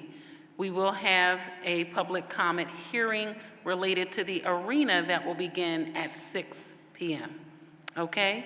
Thank you all very, very much. Please state your name for the record and proceed with your Hassan testimony. Bennett, Interim Chair of the Citizens Police Oversight Commission. Well, I wrote something to come and say here, but I don't want to repeat everything everyone said. We've seen people from all backgrounds today. We've heard from people from all genders in support of the Citizens Police Oversight Commission. We've heard stories of relatives that have died, misconducts, belief in the CPOC and the Citizens Police Oversight Commission, as well as belief in good actors within the police department. So I don't want to keep reiterating what happened. The last time I was here, Councilman Jones gave us advice. He said, maybe you guys should go away to a conference or something. And this year, I was able to attend NACO, the National Association of Civilian Oversight and Law Enforcement, right? And in NACO, I found something out that not only does its oversight include neighborhood and our stakeholders like yourself, right? But oversight isn't overnight. You guys, it's a difference between legislation and reality, right? And that's what we're finding out today. We all of us have a legislation. And it's funny that NACO brought it up because this is what we were facing in CPOC. We have this beautiful body. You guys wrote this beautiful legislation that gave us teeth, but in reality, there's hurdles to bring this legislation to life. Currently, the hurdle is the bargain. We have to bargain for things. So I don't want to waste your time. I only have certain amount of minutes. What I did hear from them is they said they had civilians at the bargaining table. So I'm going to urge this body to ensure that CPOC gets a voice at the table when it comes to the bargain, to ensure that at least we are being heard with emphasis to our words. It's not just being whispered and we pushing on to the next thing on the collective bargain agreement. Let us ensure that we have a chance. Let us get that transparency by giving us a seat at the table. Thank you. Thank you. Thank you for your testimony and for your work. We appreciate each of you for being here. Again, thank you, colleagues, for all of your hard work today and for hanging in there with us. I certainly appreciate each and every one of you. To all of you who have joined us for this particular hearing on 241032, we thank you for your attendance. There being no further questions from members of the committee and there being no further witnesses to testify, this will conclude the business before the Committee of the Whole today. We thank you all very much for your attendance.